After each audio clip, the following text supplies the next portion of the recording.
Hello, hi guys. Can you see now? Can you see now in here? I think it's perfect now, isn't it? Yes, cool. Thank you so much. Thank you so much for your approval, and let us start with our sessions. By the way, so today is going to be the tidbits of GIT that we're going to see. The first topic we're going to discuss will be on the esophagus. So there are some disorders of the esophagus that we need to know. So that will be discussed, and later on, I think I'll schedule another session. If you guys are awake, then fine. If you guys are not awake, then you can see the recording later on. Um, of course, you guys will be awake, I guess. So we'll be discussing till 2:30 maybe if you're awake. So not a problem. So today it got a little late because I got stuck with my work. So I just reached like half an hour to 1 hour back. So that's why I couldn't start on time. I thought I'll start by 8:30 today, but it couldn't be. But nevertheless, so the portions will be completed. Not to worry. So what we need to discuss as far as esophagus is concerned. So remember, there are a few topics that are important in GIT. When it comes to surgery, GIT is a very important topic.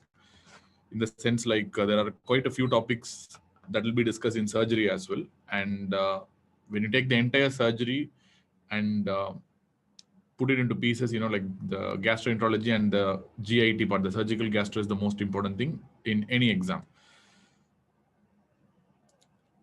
Geshav is asking, after this session, course will be complete. Can you take some topics like infectious AIDS? Yeah, of course, why not? So I'll complete AIDS and certain topics on infectious disease as well. Nothing to worry. So we'll discuss anyway. This is something I'm planning to do every week without fail, in the sense like not just to complete the portion. So there will be, I'm planning some other discussions as well. So there will be some sort of live interaction with all of us continuously without any, like gap in between. Okay, all right. So when it comes to esophagus, because when it comes to GIT, there are quite a few topics that are medicine-wise. Like first one is going to be the esophagus, and of course we have stomach, and then we have intestines. Then of course we have little bit of pelvic organs. We're not going to discuss that. In esophagus, if you ask me what are the important topics will be GRD, dysphagia, and of course you need to know about esophageal cancer as well. And I think varicose bleed we have discussed already. So these are the quite a few topics that are important as far as esophagus is concerned. And there are some minor topics like diverticulum, Plummer-Vinson syndrome. These are quite a few topics that are important. But these form the major chunk. And when it comes to the stomach, the most important is the stomach cancer. That's going to be more important. And of course, the peptic ulcer disease and atrophic gastritis and all this stuff. And when it comes to intestines, like the most important topics will be diarrhea, malabsorption, IBS, and IBD. So these are the topics that will be regularly asked in exams. Suppose among all this, many of them will be covered in surgery. So what we are going to cover, and of course we forgot the major thing, that is the colonic polyps and colon cancer. So this is a very, very important topic for exam. So these are the topics that are generally asked in exams. If you see what we are going to discuss in medicine, so we'll be discussing on GRD, we'll be discussing on dysphagia, we'll be discussing on diarrhea, we'll be discussing on malabsorption, we'll be discussing on IBS, we'll be discussing on IBD. If there is time, we'll be discussing on colon polyps and colonic cancer as well. So maybe even we can do next week if we don't have time, so not a problem. But as far as the cancers are concerned, esophageal cancer is not a very high yield. It's a little bit of low yield only as far as exams are concerned. When it comes to stomach cancer as well as peptic ulcer disease, these are also some topics which are going to have a little bit of low yield, not that high yield, to be honest. So whatever topics I've highlighted in yellow, these are the topics that are going to be of very, very high yield for exams. Let it be INI-CET or let it be the NEET PG exam, doesn't matter, to be honest. So these are the topics that are important and has to be discussed and has to be reviewed in thorough. So, but when it comes to, medicine, like one topic that you will not get discussed in surgery is going to be the malabsorption. This is one topic that will not be discussed in surgery at all. So remaining all the topics, and diarrhea is something that will not be discussed in surgery. Remaining all the other topics, you will have a decent idea that is coming from surgery itself. So let us start with our first topic, which I already told it's going to be GRD, gastroesophageal reflux disease. Very, very important topic. As far as GRD is concerned, there are multiple terms are there. So for example, you have something called gastroesophageal reflexes. That's what we define as GRD. And there are equivalent other terms, like there is something called NERD, that's called a non-erosive reflex disease, that's called NERD. And you have something called ERD, that is called erosive reflex disease. So there are multiple subdivisions are there. So if you want, I can put as NERD, that's a non-erosive reflex disease, which means the patients will have a normal endoscopy, don't have any evidence of esophageal injury. So then we have something called the ERD, that's called a erosive reflex disease. Remember, almost 50 to 70% of the GRD patients will be having non-erosive reflex disease only. Only 30 to 50% of the GRD patients will be having erosive reflex disease, which means visible erosions on endoscopy is actually quite rare. Only 30 to 50. And again, the numbers are quite variable. In Indian patients, if you see, like, we don't see erosions even in like 5-10%. Like very rare to see erosions in endoscopy. Most of the times endoscopy is likely to be normal. To get erosions, it's very rare. So that is why even the endoscopy is something which we do routinely for GRD patients, but the yield of picking up these erosions because of GRD is actually quite rare. So let us review the terms. GRD is gastroesophageal reflex disease, and NERD means non-erosive reflex disease, where there is no erosions in endoscopy. Endoscopy will be absolutely normal. And ERD means that is erosive esophagitis. That's called erosive reflex disease. It happens in 30 to 50% of the patients, and the numbers are quite variable in different sets of population. So what is the main pathophysiology of GRD? As far as the pathophysiology of GRD is concerned, there is one thing that will be told in many textbooks, right from Robbins to Sabiston surgery, is the fact that there is something called a TRLES, that is transient relaxation of lower esophageal sphincter. So that is called TRLES. And this TRLES will be increased in the setting of a GRD due to many causes. We know what are the risk factors that increase the TRLES, but more importantly in exam, I mean, this could be idiopathic. Increased TRLES could be completely idiopathic without any reason at all, or it could be a kind of a bad lifestyle. So currently, like, it's believed that lifestyle also plays a very important role, and even cigarette smoking plays a very important role. But nevertheless, there are some drugs that can increase the TRLES. Suppose if you come to exams, if you ask, like, these drugs that increase the TRLES and increase the risk of GRD is something that is a high yield information. So what are the drugs that increase the TRLES? For example, you have multiple drugs, like for example, you have barbiturates that increase TRLES. There are certain calcium channel blockers like verapamil, diltiazem can increase TRLES, and of course, prostaglandin E2 and I2. These are vasodilators, and you can remember they can increase the transient relaxation of lower esophageal sphincter. And a lot of benzodiazepines with special preference to diazepam and clonazepam can increase the TRLES, and nitrates can increase the TRLES. You can see all these are actually relaxing agents.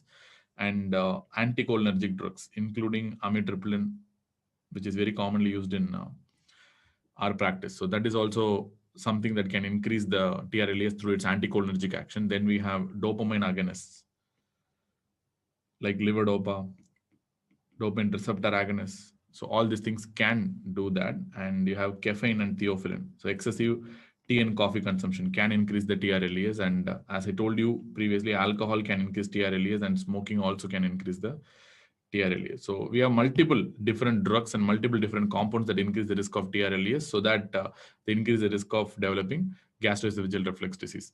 So what is an exam point here is the fact that there is one drug that basically reduces TRLES, because many students will think baclofen is an anti-spasticity agent, so which means it reduces the muscle tone, so they'll try to increase TRLES. No, baclofen has known to reduce the TRLES. And there are some studies which suggest that baclofen can be used as a treatment for GRD patients.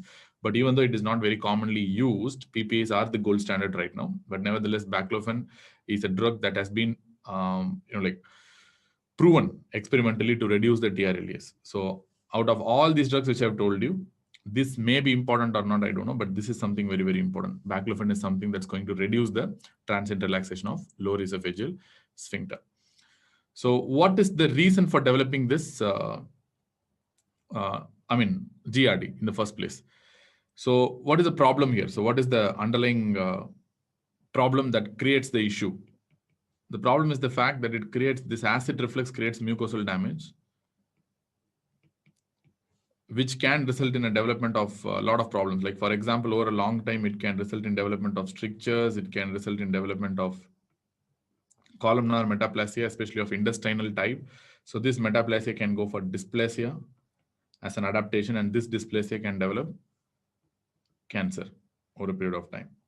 So that is a problem. So there are multiple problems. And apart from that, this itself creates a lot of symptoms that reduces the quality of life of the patient. The patient feels very bad about it. And it's a very annoying feeling, like getting that acid brush and getting that kind of burning sensations, like that reduces the quality of life as well.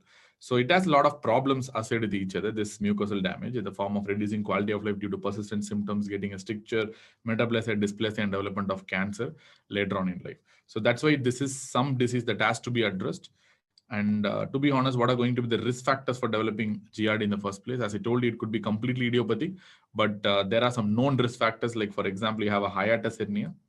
Can anyone tell why in hiatus hernia you're going to develop GID? Why in hiatus hernia? Because there is something called the angle of His is there. That's basically a protective angle, not just intra-abdominal length. Actually, the problem in hiatus hernia is the loss of protective angle of His. The angle of His will be lost. Because of that only, you're going to result in development of GID. So that's why hiatus hernia is definite risk factor for development of GID. And apart from that, severe obesity that is due to increased intra-abdominal pressure that can result in increased TRLAs, and that can be a risk factor. And of course, in gastric hypersecretory states, for example, like Zollinger-Ellison syndrome could be a risk factor, and delayed gastric emptying, which can happen in the setting of diabetes mellitus due to autonomic neuropathy, very common condition that we encounter in practice, especially in late stages of diabetes, when the control is not good for a long time, they go for autonomic neuropathy, and vagus may be damaged, which can hinder with the gastric emptying. And this can happen due to variety of gastric surgeries as well. This partial gastrectomy and all this stuff can also result in delayed gastric emptying, and that can result in development of GID over a period of time. And as I told you, there are a lot of drugs we describe. So you have so many drugs which I've told you, all these can increase the risk factor for development of GID. And more importantly, lifestyle is not something that is given in many textbooks, but there are multiple articles. If you take BMJ and NEJM, there are so much of articles which tell the importance of having a bad lifestyle, eating at abnormal times, waking at abnormal times. So that is why if you feel like medicos are naturally at a risk factor for developing GID, and most of them will have GID because of their extremely poor lifestyle, because we are not known to have good lifestyle. I mean, there is a saying, isn't it? Doctors are very poor patients, and that's true. So we don't listen really to our own advice. That is a problem here. And apart from that, so there are some precipitating agents are there, which is very, very important. So what are the things that precipitate the development of GID? Like, for example, you have supine position, which is very, very important. So that's why if the symptoms increase with supine position, this heartburn and all, that is going more towards GID, because GID can, many myocardial infarctions also can mimic a GID. So that's why this history is typically important, because when you have an MI that don't have, usually MIs don't have any relationship with posture or any relieving factor or aggravating factor. They will have a consistent pain or consistent burning all the time. So when the symptoms increase in supine position, that is a little reassuring. Probably it might be due to GID in that sense. So when you eat fatty foods, because of delayed gastric emptying of fatty foods, probably that is one reason why you might develop increase in GID symptoms. When you are taking caffeine and alcohol, that time your GID will increase, because we know that increases the TRLAs. And smoking, of course, will increase the symptoms. And when the patient goes for pregnancy, again, because of increased intra-abdominal pressure, can increase the symptoms of GID. And of course, calcium channel blockers, as I told you, can increase symptoms of GID, whatever it is. So these are the things that you need to know. But there are quite a few things that's been asked multiple times in exam. One is this TRLAs, and next is this baclofen, and of course this coffee, alcohol, smoking has been asked, and benzodiazepines increase the TRLAs. This is a point that's been asked. And hiatus hernia, why it causes GID? That is because of loss of protective angle of His. And remaining everything, if you want to know, you can know. Otherwise, you can forget. Not a problem. So these are the areas that's been asked in exams. Not recently, maybe 3-4 years back. And as far as clinical features is concerned, do you want me to really write the clinical features when it comes to GID? Everyone knows what GID brings onto the table. It produces severe heartburn. So what is the other name for heartburn? Anyone? Heartburn is called pyrosis. I'm just going to explain it. I'm not going to write it because this is quite simple. So you can split the symptoms into two. One is esophageal symptoms, another is extraesophageal symptoms, which means it produces both. So what are the esophageal symptoms? As I told you, it produces heartburn, It produces chest pain, which will be typically atypical kind of a chest pain. It will not be a typical chest pain like MI. It will be an atypical chest pain. And it produces something called regurgitation. It produces something called as water brash. You know what do you mean by water brash? Like whenever you get, I mean, this is something that's very common and experienced by a lot of us. When you, after heavy meal, you suddenly get that regurgitation. I mean, whether you get that thing out of the mouth or not doesn't matter, but you get increased saliva secretion in the mouth. That's quite common in GRD. I mean, especially even many of us without GRD also, when we have a heavy biryani or heavy meal, after that, we suddenly get a bout of regurgitation. It will not come up to the mouth, but still you will get that increased saliva secretion in the mouth. That is due to reflex vagal activation or vagally mediated saliva secretion in response to the esophageal injury. So due to the acid that is coming out of the stomach. So that is what we refer to something called as a water brash, which is a very typical symptom. If they go for a stricture, then they develop dysphagia. Stricture, cancers, and all these things can result in development of dysphagia. Dysphagia is an alarm sign, of course. It should not happen in a patient with GRD, but still it can happen in advanced stages if they develop a stricture or probably even a cancer for that matters. And extra esophageal, it can produce cough. Remember, one of the important cause of chronic cough in the community is GRD. Like you can result in development of, chronic cough. There are few important differential diagnoses. One, of course, is the post-nasal drip, which is very, very important. That happens in sinusitis patients. And apart from that, you have GRD. And apart from that, you have a bronchial asthma. Bronchial asthma also can produce nocturnal cough. GRD can also produce nocturnal cough. So 3 most important differential diagnoses for a chronic cough. When you call it a chronic cough, when the cough is persistent for more than 3 weeks, that's why you call it as a chronic cough. So whenever you have a chronic cough, you have 3 most important differentials. In that, you have GRD, post-nasal drip, and of course your bronchial asthma. So GRD itself, in a sense, it's a differential diagnosis for bronchial asthma. That's what I'm trying to tell. And in the long run, it can produce asthma, which can be often poorly controlled because you know very well, if there is a GRD, there will be increased vagal activation. You know that autonomic nervous system activation is not a very localized process. It's a generalized process. So this increased cholinergic response can worsen bronchial asthma, which is something that is associated with bronchial asthma as well. Which means GRD becomes a differential diagnosis of bronchial asthma. Plus, at the same time, if you have a chronic GRD, that can worsen the control of bronchial asthma as well. That is because of vagal activation. Because autonomic response is generally widespread. It's not going to happen only at one place. It's going to be more of a widespread response throughout the body. So autonomic responses can never be localized, like sensory or motor responses in the body. Then we can get laryngitis. This is called a laryngoesophageal reflex or laryngopharyngeal reflex. We call it LPR. So which can result in development of laryngitis over a period of time. And if the things are severe, if the reflex is severe, they can get dental erosions as well.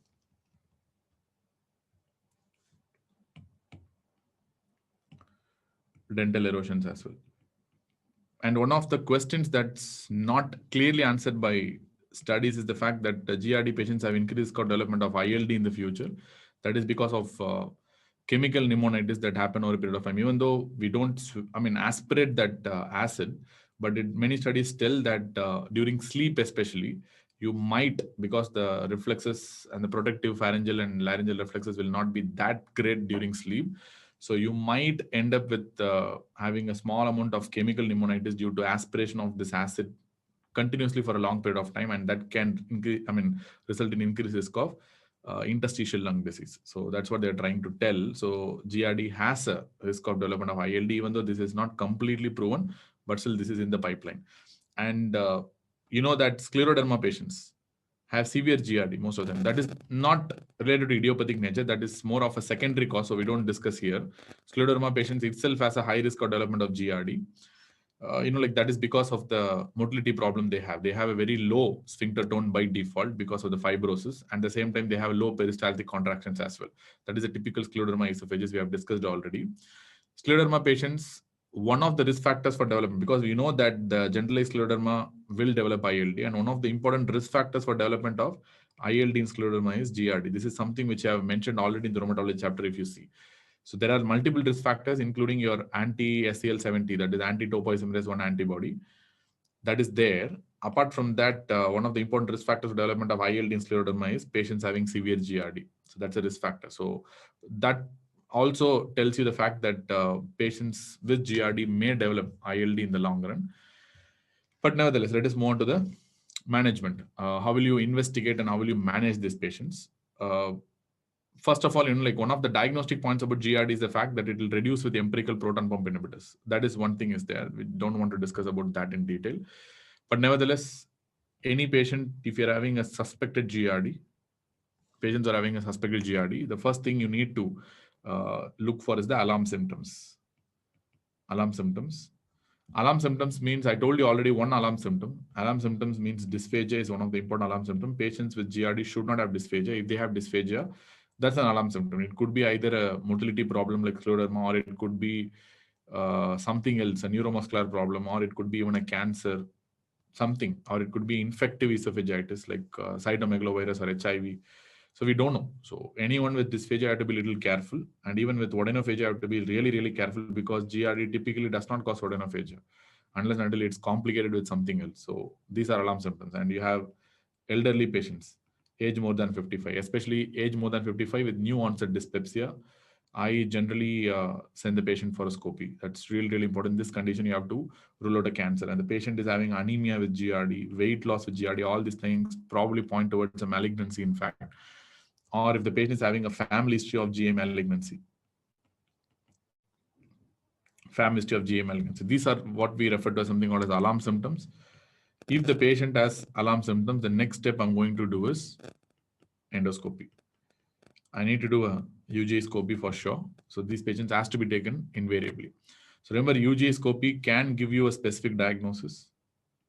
You can achieve a specific diagnosis with UGA scopy, or you might end up with a normal UGA scopy, which means you don't see anything. So if the UGA scopy is normal, then the options will be 24-hour pH monitoring, which I'll talk about that in some time. You have something called 24-hour pH monitoring, which you can do as an optional step. It's not mandatory, to be honest.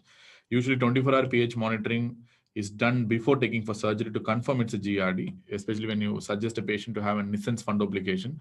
Before that, it's better to confirm that the patient is really having a GRD using 24-hour pH monitoring. But the sensitivity and specificity of this test is highly questioned over the time. But nevertheless, we have multiple other alternatives right now that is coming on, because it's a very invasive, not invasive, but a very time-consuming and a cumbersome procedure. You have to put a wire into the esophagus and you have to wait for 24 hours. The patients may not accept for this. So that is the reason why in India, most of the times 24-hour pH monitoring is done before taking the patient for a procedure like Nissen's fundoplication, to be absolutely sure that this disease is due to GRD. And or if you are achieving a specific diagnosis using endoscopy, you can start treating that particular disorder like cancer or probably scleroderma or whatever it is. So if that is the case, then you can go for a particular treatment. If that is not the case, then you can go for an optional 24-hour pH monitoring in this setting. Suppose the patient does not have any alarm symptoms. No, alarm symptoms are not there at all. So what I'm going to do is try an empirical trial of PPAs. This is what is suggested by majority of the guidelines in the world. So you can give an empirical trial of standard dose of proton pump inhibitors. Plus, at the same time, I need to provide some lifestyle modification advices. We call LSMS and lifestyle modification. Like lie down immediately after you eat, because that's a risk factor for GRD, because that increase intra-abdominal pressure, less gastric emptying. The sense like a lot of food will be there immediately after you eat. So you need to give some time for the gastric emptying. Then if you lie down, your risk of GRD is quite less. And probably to do some exercises, and probably to reduce smoking. Don't take benzodiazepine in the night. Don't take alcohol in the night. So these are some of the advices we give. Don't smoke. And these are the lifestyle modification advices. Along with that, you give an empirical trial of PPA. Suppose if this trial does not work, of course, once again, I need to go for a UGA scopy. No response or poor response to your empirical PPA trial and lifestyle modification is an indication for doing an endoscopy again. Suppose if your empirical trial of PPAs work wonders, which means the patient complains of at least more than 80% reduction in the symptoms in the scale that you give. So then in this setting, you can continue PPIs, that is a treatment, for at least 8 weeks, total of 8 weeks. In the sense, like total period of 8 weeks is what you're going to continue with the proton pump inhibitors. Once you do this, so after this, again, it's highly questionable. So what you're going to do is something we don't know, because how long we have to wait for saying no response to PPA? At least minimum of 2 weeks. Vijay is asking how long to tell whether it's a good response or a poor response. Yes means I'm talking about a good response. To tell it's a good response or poor response, approximately you can wait for around 2 weeks. So that is the time we generally wait. I mean, most of the guys will get a response within 1 week, usually if they're going to get a good response. But you can wait up to 2 weeks to tell a sufficient response. So if they don't have a good response, then go for endoscopy. If you have a good response, then you can continue the proton pump inhibitor for a total period of 8 weeks. And after that, we don't know what we have to do. In the sense, like there are two options are there. You can start with maintenance dose of PPI or a H2 blocker. You can try a maintenance dose of PPI, proton pump inhibitor, or H2 blocker. Anyone you can try. Or you can, like it is very highly questionable. We don't have the sufficient data for this, what to do after this. So how long? At the same time, you might be asking how long to give the maintenance dose of PPI. For this, we don't have an answer really. So you can stop after 8 weeks, or you can taper after 8 weeks, or you can continue for another 3 months, depending on your clinical expertise. But there is no standard guideline that tells you need to continue for this long. We don't have sufficient evidence to suggest anything over here. So that's why there's no guideline. There's nothing. So this is up to you right now. So maintenance dose can be tried of PPI, maybe for 3 months, 6 months you can try. So after some time, anyway, patients will not be willing to take for a long time. There are quite a few patients who take over the counter for years together, the proton pump inhibitors. But nevertheless, there are a lot of patients who can try to discontinue these drugs. Suppose in case if you are having a relapse after discontinuing, or if you have refractory symptoms, which means initially it responded, but when you put on maintenance therapy, the patient went for refractory symptoms, then in that time also it's better to take the patient for endoscopy. So there are some points that you need to know, because they might be asking about what are the indications to do an endoscopy, that is UGI. These are the indications. Number one, if the patient has alarm symptoms, that's something which should never be forgotten. If the patient has alarm symptoms, you need to do an endoscopy.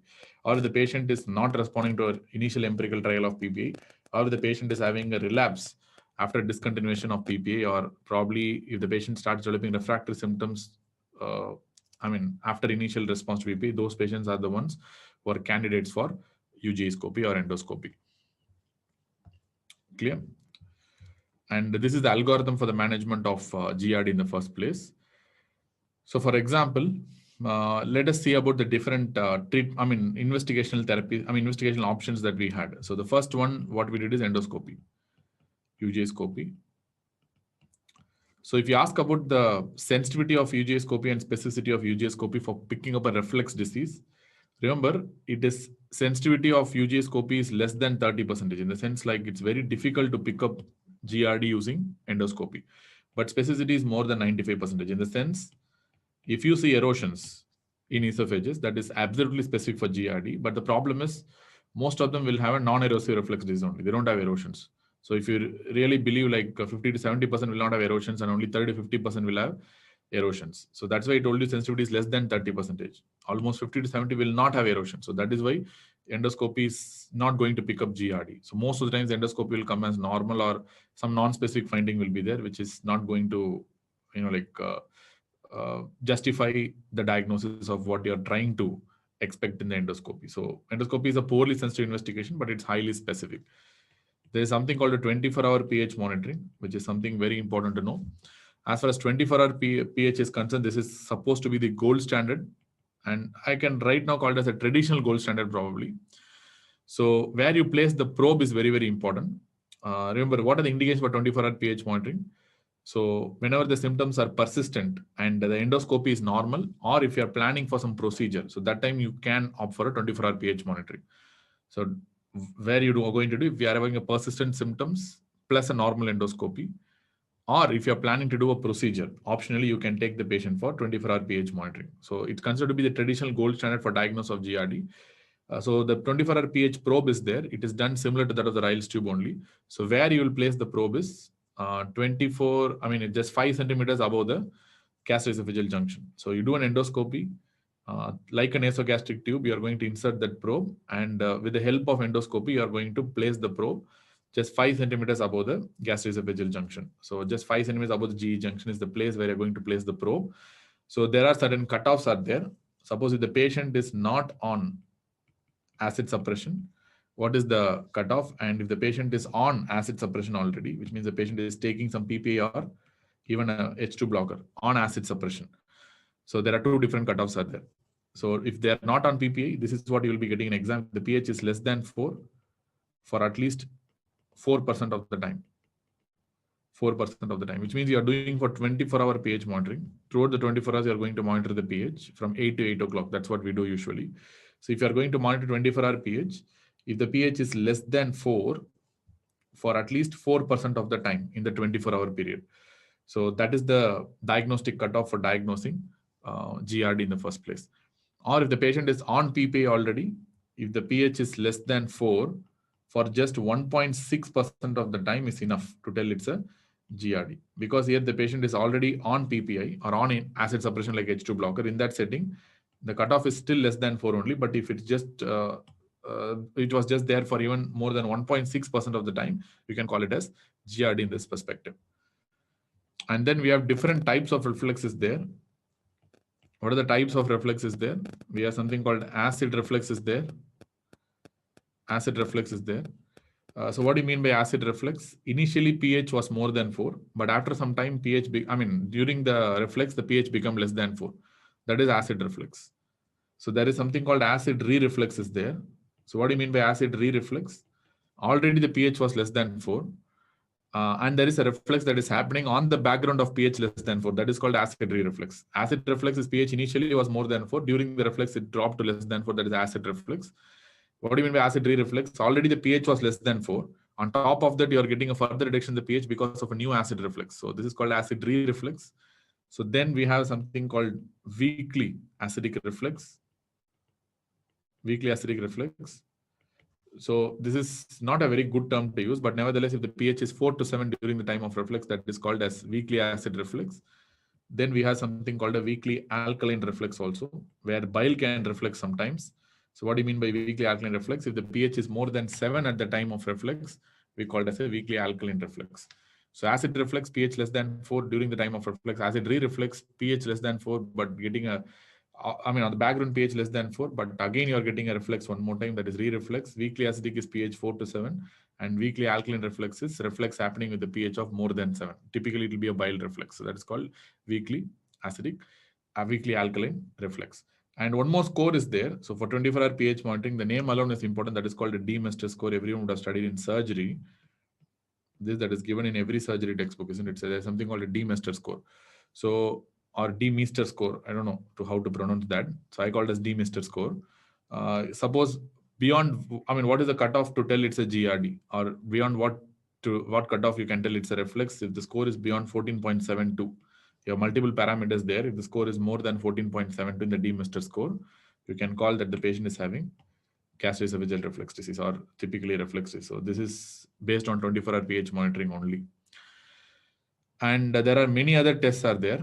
Like for example, these are traditional and outdated tests. Like for example, I think you have barium swallow can be done. This is not a sensitive or specific investigation because it can detect strictures, can tell you signs of malignancy, but these are not at all common in GRD patients. So it's not a very good investigation to do. And there is an old test is there that is called as Bernstein test. And I think this is a test that would have been given in surgery textbooks. That's called a Bernstein test, otherwise referred to as acid infusion test. So whenever a patient is having an atypical chest pain, if you want to diagnose a GERD, so what you're going to do is you're going to infuse 0.1 N hydrochloric acid. And at the same time, you are going to infuse normal saline as well. So the routine normal saline. So in the esophagus. So when you get the symptoms, like that kind of atypical chest pain, if you're going to get during the time of infusion of 0.1% HCl, but you're not getting the symptoms during infusion of NS, normal saline, that is diagnostic of GRD. And the atypical chest pain must be due to GRD. That's called Bernstein test. Very, very old and outdated test. We don't use it right now, but nevertheless, reproduction of symptoms of atypical chest pain with infusion of 0.1 N HCl and not with normal saline is what we refer to as positive Bernstein test. And that is something that is not at all followed right now. Clear? So there is another test, another new thing that is coming out because 24-hour pH monitoring is something that is cumbersome and very difficult to reproduce in the patients because patients may not accept for the 24-hour monitoring. through a wire that is placed through the nose. So we have something called a wireless pH capsule. And this is available in our hospital right now, but it's very costly. Only for selected patients we do. That's called a wireless pH capsule. Not very sensitive and specific like 24-hour pH, but still it does the job. So otherwise, I mean, the brand name we call it as a Bravo capsule, basically. That's called 24-hour pH capsule. So what we do is using a routine nasogastric tube. Without a nasogastric tube, we just put an endoscopy and attach this capsule in the area what we intended to, like the probe where it is supposed to be. It's not a tube that hangs around like a 24-hour pH probe. So 24-hour pH probe will be like a nasogastric tube. But this Bravo capsule, you don't need a nasogastric tube. You just go through endoscopy and attach this capsule on the wall of the esophagus, and that is going to keep monitoring the pH changes in the lower end of the esophagus. So that's something advantageous because the patient need not put the tube for 24 hours. In the sense like this Bravo capsule's main advantage is patient need not get admitted to the hospital or patient need not stay in the home. They can continue their work and just attach the capsule, and they can come the next day and remove the capsule, and you can, test. Not even take the capsule out. I mean, of course you have to take, but the information will be actually transmitted through Bluetooth and wireless. So it's telemetry. So you don't need, any particular separate recording in the machine and all. So that itself will record and it will transmit the data telemetrically. So you don't need anything else. So that's why it's more advantageous. That's called Bravo capsule. So it's available in many centers, but no, we don't know the comparative efficacy of this Bravo capsule with the routine 24-hour pH monitoring. But most of the questions in your exam will be based on this 24-hour pH monitoring, especially this cutoff is very important for exam, and probably the name of the score, that is a D-Mister score, that's going to be a little important. So, and there are multiple scoring systems are there. There are multiple scoring systems that are available for GRD patients. Like for example, you have something called as a Savary-Miller scoring is there. Then we have Hetzel and Dent scoring system is there. Then the current one that is followed is the Los Angeles scoring system. So this is something, LA scoring is the one that is followed right now. Los Angeles scoring. It's the most validated one and the currently most widely used scoring system. The original one was Savary-Miller, but the current one that we use is the LA, Los Angeles scoring system. Of course, treatment of GRD depends on certain important things. For example, most important is going to the lifestyle. As I told you multiple times, the importance of the lifestyle. So elevation of head end of the bed while sleeping, then don't sleep immediately, avoid large meals, especially in the night, avoid late meals in the night, and don't lie down immediately after taking a meal. Have a good walk before you lie down. So these are the important advice that you're going to, and avoid the drugs, which I've told you already, that increase the TRLAs, and don't smoke, don't take alcohol in the night, don't take, try to avoid benzodiazepines, because many people take benzodiazepines for sleep in the night. So try to avoid all those things. So this is the main advice we are going to give.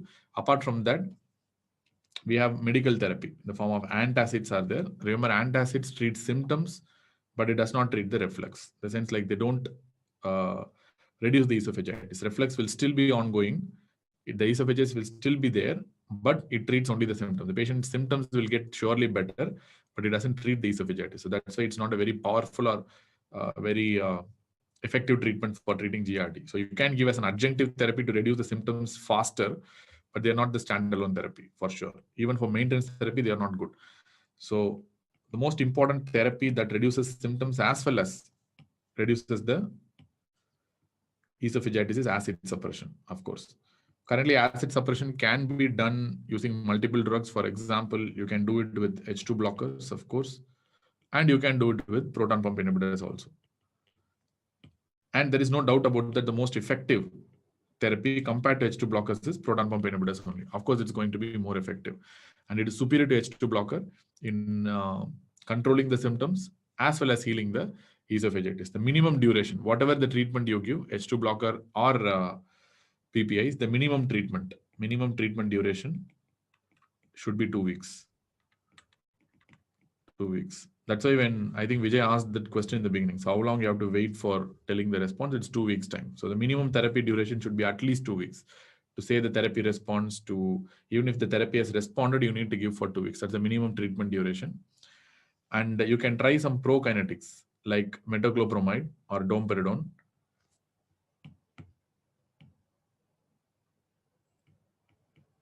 prokinetic agents that increase gastric emptying, because reduced gastric emptying is a risk factor of development of GRD. So if it increase the gastric emptying, it might be better. So that is why we use metoclopramide, domperidone, which increase the LES pressure as well as they reduce the TR-LES, and they're going to increase the gastric emptying. That is why most of the combinations that is available over the counter will have domperidone also. Or there are newer prokinetics like levosulfurid is there. That is also going to increase the gastric emptying. So most of the combinations that you take, proton pump inhibitors, will be coming with either domperidone or levosulfurid. Rarely metoclopramide. So we don't have metoclopramide combinations. We have but domperidone and levosulfurid combinations are there. So this is very, very commonly used in the practice. And you can try baclofen, but this is not a very popular treatment right now. But because baclofen has evidence of reducing the TR-LES, it can be suggested as a treatment of GRD. But the problem is it has very like annoying side effects like heavy sedation and all these things, which actually limit our use. So we don't use baclofen that often. Therapy will be most often LSM, antacids, acid suppression. That's all. In that acid suppression, again, we are going to use PPA plus or minus prokinetic agents. So these are the usual therapy. Baclofen is something that is not used. And ultimately, if your medical management fails and the patient's symptoms are significantly more and it's affecting the quality of life, you need to go for surgery. So of course, the surgery of choice is something called as fundoplication. That is called, otherwise referred to as something called as anti-reflux surgery, which is typically tried in patients who are going to have refractory symptoms. And for example, when you do surgery is a question. So what is the current surgery that is preferred is the Nissen's fundoplication. That's what we do. And this is the commonest surgical procedure that is done in the community, as I've told you already. And there are many types of fundoplication. If you want, I will tell you, but I don't think that's needed because you would have been you would have discussed all those things in your surgery itself. So I don't think you need to tell all these things. What is the degree of RAP and all these things are questions in exam. But nevertheless, Nissen's fundoplication is the most common surgical procedure that is performed for GRD. Remember, Nissen's fundoplication is an alternative to PPI. Please understand, this word is very, very important. It's an alternative to PPI. How to explain this? It's actually a little difficult to explain this. So in the sense like, if a patient is a PPI responder, they will be considered for Nissen's fundoplication. Clear? But if the patient does not respond to PPI, then Nissen's fundoplication is not, any fundoplication is not the available option. In the sense like, patient responds to PPI, your acid suppression has a good response.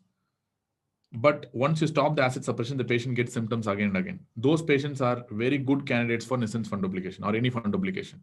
Suppose the patient does not respond to PPI, then the role of Nissen's fundoplication is very poor. You cannot do fundoplication. I think you get it.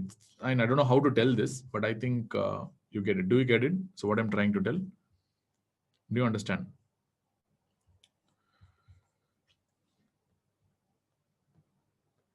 Yes. Okay. So very clear. So the patient who's responding to PPA may be a candidate for Nissen's fundoplication because they don't want to take a long-term PPA, because the patient takes PPA, symptoms resolve, but if they stop PPA, the symptoms come back. So they might be needing to take a long term of PPAs. For those patients, fundoplication will be a good alternative. But patients who have not had any response to PPA initially will not have a good response to fundoplication. So that's why I clearly mentioned fundoplication is an alternative to PPA rather than a choice for poor response to PPA. Poor response to PPA means fundoplication is not the key. So only it's an alternative to long-term PPA therapy. So it's very, very important. And there are many other, apart from fundoplication, there are some other devices that are approved right now. This is, even though this is not the first line therapy. So there is something called as LINX reflex management system. LINX reflex management system. In our hospital, they tried this in 3-4 patients, but I don't know what is the status right now. I think in 2014-15, when I joined my hospital, that time they used to do a lot of procedures. Like I think till 2017-18, they tried some 4-5 patients, and it's been in the groups also. They have showed the pictures and all those things. That's a LINX reflex system, reflex management system. It was approved by FDA, I guess, but it is not. I think the results are not that great. That's what I heard. But I don't know what is the status right now. But still, it is something that is available. That's called a LINX reflex management system. It is basically anti-reflex device. And it can be used for maybe mild to moderate GRD. I don't know the role for severe GRD for that matters. And most importantly, you should not have hiatus hernia. If you do not have hiatus hernia, then only you should do the procedure. If you have a hiatus hernia, this should not be done. So fundoplication can be done even if there is hiatus hernia, but Link's reflex management system should not be done unless, if you have a hiatus hernia, or probably hiatus hernia less than 3 centimeter. I think that's the key. There is some cutoff is also there, but I don't think that that's needed for you. That's too much of an information. But you just know that there is something called a Link's reflex management system, which is also approved by FDA, and it's been in use for the last 6-7 years, I think, by now. So surgery is done, and there are different like fundoplications are there. You have something called Nissen's fundoplication. The degree of wrap is very important. That's a 360-degree wrap. It's a full-on wrap. And we have something called a Taupert fundoplication, which does a 270-degree wrap. That is 3/4, 270-degree wrap. And you have something called a Dorr anterior fundoplication, which does just an 180-degree wrap. And you have a Watson anterior wrap, which does a 90-degree wrap. So you can remember like that. Nissen 360, Taupert 270, Dorr anterior fundoplication 180-degree, and Watson anterior fundoplication is going to be 90-degree. So if they ask you what is the complete wrap out of all these things, only thing that offers a complete wrap is Nissen's fundoplication. So this is also a question exam. So there are multiple complications of Nissen's fundoplication, and I don't think that is a very important question, nor that is our cup of tea right now. So I'm not going to discuss that. And what are the complications of GIRD? Complications of GIRD is going to be stricture, cancer, and they can develop esophageal rings, especially the B rings. The Schatzky ring are one of the commonest complications of GIRD. So they can develop strictures, they can develop bleeding, and this is very rare. That can result in development of anemia. And they can develop metaplasia, then dysplasia, and esophageal adenocarcinoma over a period of time. Cancer is definite risk. And they can develop B rings. Clear? They can develop these esophageal rings. These B rings are also referred to as something called as Schatzky rings. So these are the complications of esophagus. GIRD. And this columnar metaplasia is what we refer to as something called as a Barrett's esophagus. We know that. So one of the important complications, not only strictures, cancer and Barrett's esophagus, which is a precursor of esophageal cancer, you can call it as a complication of GIRD. So that is what we're going to discuss next. So what is Barrett's esophagus and what is the available management options right now for Barrett's esophagus? Clear? So how will you get Barrett's? So initially you need to have a long-standing GIRD, long-standing reflex. So this long-standing reflex will result in the development of metaplasia. So remember, what do you mean by this metaplasia? This is called as intestinal metaplasia. So what do you mean by intestinal metaplasia? You will have columnar epithelium plus goblet cells. So the presence of this goblet cells is very, very important. So without the presence of goblet cells, you cannot call it as intestinal metaplasia. Clear? There are two schools of thoughts. This is quite funny. I don't know why there is a lot of fight with regards to this definition of Barrett's esophagus. Because when you take the UK definition, in UK there is something called as British Society of Gastroenterologists. In United Kingdom, if you see, there is an association called BSG, British Society of Gastroenterologists, which says that just columnar metaplasia is enough. Columnar metaplasia, in the sense like just columnar epithelium plus or minus goblet cells is equal to Barrett's, which means this is intestinal metaplasia or intestinal epithelium. So according to BSG, this is only optional. This is not a necessary requirement for diagnosing Barrett's. They call this itself is equal to Barrett's. This itself is equal to Barrett's. Clear? So this is what is the UK guideline based on the British Society of Gastroenterology. But if you take the United States, US, that is American College of Gastroenterology, or American Association of Gastroenterology. So what they suggest is, they suggest that they should have a columnar metaplasia. Along with that, they should have an intestinal type epithelium. That is, goblet cells are needed. Then only you should call it as Barrett's. Otherwise, it's not Barrett's. So if you have only columnar epithelium without goblet cells, that is not Barrett's. So this is the two societies, information from different parts of the world. But I don't know. So this is what the guideline suggests. This is not something based on proper any reason. So here the pathologists in US tell only if you have goblet cells, you can call it as Barrett's. pathologists in UK tell that, and gastroenterologists in UK tell that you have a columnar change, change from squamous epithelium. Even without goblet cells, you can call it as a Barrett's. But why this is ridiculous is because whatever may be the case, whether you have a columnar epithelium only, or if you have a goblet cell in association columnar epithelium together, doesn't matter. The risk of developing a cancer is the same. That is why the British Society of Gastroenterology is stubborn in saying that just a columnar transformation is enough to tell it's Barrett's. You don't need goblet cells to tell it's a Barrett's, because ultimately the reason for telling Barrett's is simple. It is to prove the risk of malignancy. There is a risk of malignancy is there with this Barrett's, and to treat early, and you need endoscopic surveillance. So that is the idea of diagnosing this Barrett's. I don't know why these two societies are stubborn in the stand is, I don't know, something I don't know, but US stands very clear that you need goblet cells, and UK gastroenterologists are very clear that you don't need goblet cells. These are the two societies that tell different information. But what to follow, I really don't know, depending on which exam you prepare. If you want to go for PLAB exam, or if you want to prepare for MRCP, you have to follow the British Society of Gastroenterology guidelines, because they are very clear in that. If you want to prepare for USMLE or some ABAM exams, then you need to go for American College of Gastroenterology guidelines, where you need goblet cells. Indians always, stuck in between following the guidelines. They really don't know which one to follow, but they end up in learning both. At the same time, they end up in forgetting both. So that is the problem with the Indians. So they don't know which one to follow, and they don't understand this kind of silly stuff and all. But anyway, I don't know what you will follow and what your teachers are teaching, other teachers are teaching, and what pathologists are teaching, what surgeons are teaching. I don't know, but this is the real stand right now.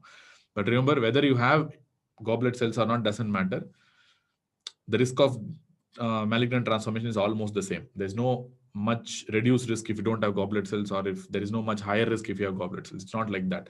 Many studies have proven that there is no much difference in the risk with regards to malignancy.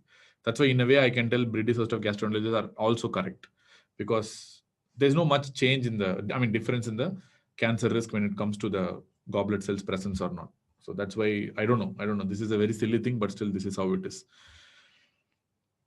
So long-standing reflux, that is going to result in metaplasia. So this metaplasia can result in the development of dysplasia.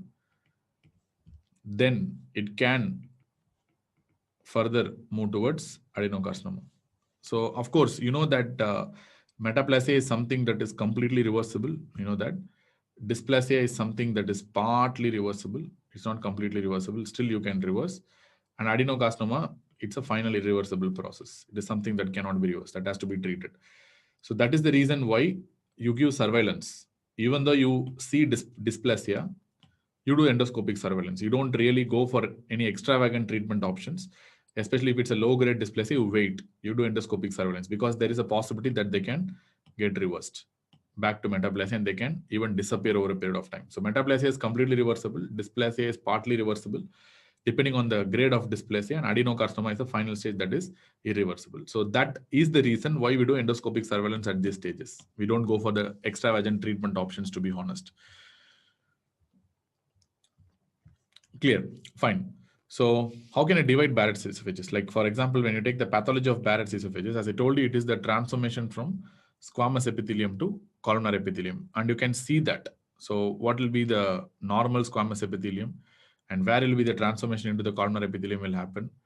So in Barrett's esophagus, what will be there, and what will be the color of the Barrett's mucosa? In endoscopy, it will be of salmon color. All these things is something that you need to know. And apart from that, based on pathology, they divide this Barrett's esophagus into two. One is called a short segment Barrett's esophagus, and second one is going to be the long segment Barrett's esophagus. So what do you mean by short segment and what do you mean by long segment? Short segment, if you have less than 3 centimeters of columnar epithelium, from where? So we call it as between gastroesophageal junction and the Z line. There's something called Z line. So, the Z line is nothing but the place where your transformation happens. So that is what we call as a Z line. So if there is a distance of less than 3 centimeters between the transformation zone, that is the Z line, and the gastroesophageal junction, that is called a short segment Barrett's. And if you are going to have a length of more than 3 centimeters between the Z line and the gastroesophageal junction, I told you what is Z line. Z line is nothing but the transformation zone that happens when there is a transformation from squamous to columnar epithelium, which can be physiologically and visibly seen. that is what we call it as a Z line. So if the difference between the distance between the Z line, that is a transformation zone, and the G junction is more than 3 centimeters, that's supposed to be a long segment, Barrett's esophagus. But this is something we don't use right now. If they ask you currently what classification system they use for this GRD, is the Prague classification system. Actually, it should not be called as Prague, even though in India, like our pronunciations will be different. We call it Prague. It's a city. I think Prague is a capital of Czechoslovakia, if I'm not wrong. So it should not be called as Prague. I think it's Praga. I think so. So that's how you call it as.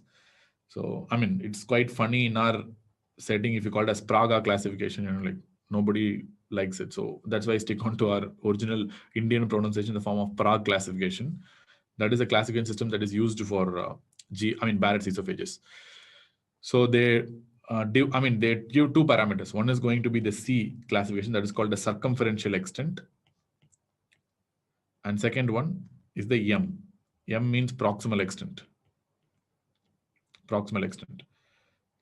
So please understand that the original short segment and long segment Barrett's esophagus will tell you only the length of the Barrett's esophagus or length of the columnar epithelium. But the Praga classification tells two things. Not only the length, it's also the circumferential extent that is told by Praga's classification. So that is more advantageous. So you can tell the total area of Barrett's esophagus. So more the area of Barrett's, including circumferential area, more is going to the risk of cancer and dysplasia over a period of time. That's why currently we use this Praga's classification. This is the standard right now. As far as complication of Barrett's esophagus is concerned, the only important complication is esophageal adenocarcinoma. Remember, squamous cell cancers are common in the upper part of the esophagus, upper and middle part of the esophagus, whereas adenocarcinoma is common in the lower part of the esophagus. And currently, because of increasing incidence of GRD, adenocarcinoma has become quite common. Especially even in females, this is supposed to be quite common. And how will you manage a Barrett's esophagus as far as treatment is concerned? So whenever you encounter a patient with Barrett's, the next thing what you need to see is the presence of dysplasia or not. So if the patient is not having dysplasia, it's a non-dysplastic Barrett's. So in this setting, what you're going to do, you're just going to do a routine endoscopic surveillance. You're just going to repeat endoscopy in next 3 to 5 years. So that's what you're going to do. So just Barrett's without any dysplasia, just repeat endoscopy in the next 3 to 5 years. That's enough. Suppose if you are having a dysplasia, if it's a dysplastic Barrett's, now you have to see the grade of dysplasia. What is the grade? The pathologist will tell you whether it's a low-grade dysplasia or whether it's a high-grade dysplasia. If it's a low-grade dysplasia, you have to repeat endoscopy in 12 months. In next 1 year, you have to repeat endoscopy. That is the key. Suppose if you're having a high-grade dysplasia, again, the guidelines break down here. What to do, we don't know. Whether to do an endoscopic surveillance or whether to do treatment, we don't know. So there are two options. You can do very short endoscopic surveillance, maybe within 3 to 6 months. So this is one way. This is number one. That's what they are suggesting. Or probably you can go for treatment options. Rather than going for endoscopic surveillance, you can go for treatment options also. But currently, the guidelines tell that treatment is better. Treatment is better, even though you have two options, right? A couple of options are there. But the guidelines suggest that treatments are better. And again, remember, this is level C expert opinion. In the sense like, this is not a level A, level B evidence. I mean, obviously, anything we divide into this kind of levels of evidences, but everything we can tell like that. The way I'm telling is because it's not having a strong suggestion, because this is a level C evidence, not level A evidence, to be honest. Level C means it's just an expert opinion, but still, guidelines are guidelines. So they suggest treatment is going to be better. Treatment will be based on what is the type of dysplasia, whether it's a flat dysplasia or whether it's a nodular dysplasia. If it's a flat dysplasia, then they suggest something called as endoscopic radiofrequency ablation. If it's a nodular dysplasia, then they suggest EMR. That is called endoscopic mucosal resection. That's called EMR. Clear? But remember, these are not gold standard treatment. Suppose if they ask you gold standard treatment, it's always esophagectomy, partial esophagectomy. The lower end of the esophagus should be resected. This is considered to be the gold standard treatment. Of course, this is having the highest risk of, highest rates of avoiding malignancy because you are removing that involved part completely. So, but this is not done because of very high rate of complications, and mortality is quite high with these procedures. But these procedures, even though it does not completely assure you that you don't go for malignancy, but still they are procedures with very low mortality and very low complication rates. So that's why guidelines suggest these procedures. But the gold standard procedure is of course esophageectomy, but it's no longer performed due to increased rate of complications and mortality. But what we perform right now, even though it's not the gold standard, is the either endoscopic radiofrequency ablation or endoscopic mucosal dressing, depending on the type of dysplasia, whether it's a flat dysplasia or whether it's a nodular dysplasia, you can go for a particular treatment option. So this is for Barrett's esophagus. Barrett's a very important topic basically. For exam, I think you will be getting how to diagnose. I mean, what is Barrett's and how to diagnose Barrett's, and what are the silly things about these two societies and what they tell. And no need to worry about that. Do you understand GRD and Barrett, so that we can move on to the next topic?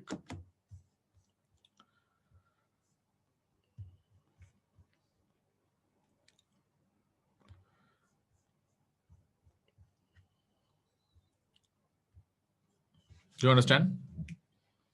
Because we completed GRD and Barrett's, of course.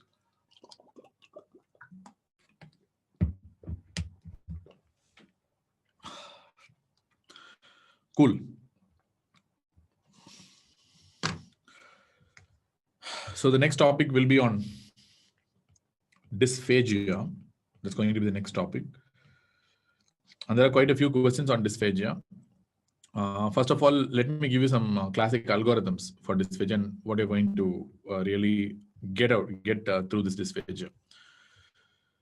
So first, whenever you have a dysphagia, patient is complaining of dysphagia, you are going to divide into two, whether it's the difficulty in initiating the swallowing, or whether the patient is having regurgitation, or whether the patient is having sensation of food getting stuck. So that is how we differentiate dysphagia. Suppose the patient is having difficulty initiating swallowing, or they're getting dysphagia at the time of initiating the swallow, or if the patient is having osseous symptoms like regurgitation, especially in the nose, nasal regurgitation, or if the patient is having osseous dysarthria, and if they're suggesting of dysphagia. So all these things goes to something called as oropharyngeal dysphagia. Usually very common reason will be stroke. Oropharyngeal dysphagia.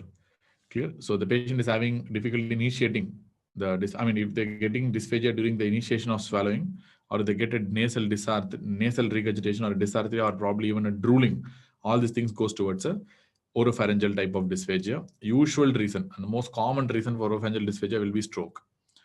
So in this setting, either you can use clinical understanding. For example, if the patient is having a right-sided weakness or left-sided weakness or a typical stroke symptoms, then typically I'll go for a stroke-related dysphagia only. So you need to do clinical evaluation, very thorough, detailed examination is needed in this setting. Plus, at the same time, if needed, I can do a barium swallow. I mean, this and all is not really needed. Plus or minus, I might be doing a ENT evaluation if needed. Very rarely, if needed, I can go for an endoscopy also. These are only optional steps, but most of the times the clinical evaluation itself will give you the clue. Based on this understanding, we can divide further into two. So we can divide into either a structural problem, structural disorder, or it could be a neuromuscular disorder. So we know what are the neuromuscular problems. It could be a stroke, or probably it could be a Parkinson disease, or it could be a amyotrophic lateral sclerosis, or it could be myopathies, or it could be some other element problems like Guillain-Barré syndrome, CADP. So some neuromuscular problem is there. So typically stroke is the most common entity in oropharyngeal dysphagia. Very commonly asked question. Suppose if the patient tells dysarthria, nasal regurgitation, dysphagia while initiating the swallowing, most of the time the reason will be stroke. Very easy. That's why I told you clinical evaluation itself will give the clue. You don't need this kind of investigations to further find out the problem. If you talk about structural problems, there are many structural problems are there. Like for example, oral cancer. Once again, a good ENT and clinical examination will tell you the oral cancer. It's not, you don't need any barium solar investigation to find out the oral cancer. Or it could be Zenkus diverticulum.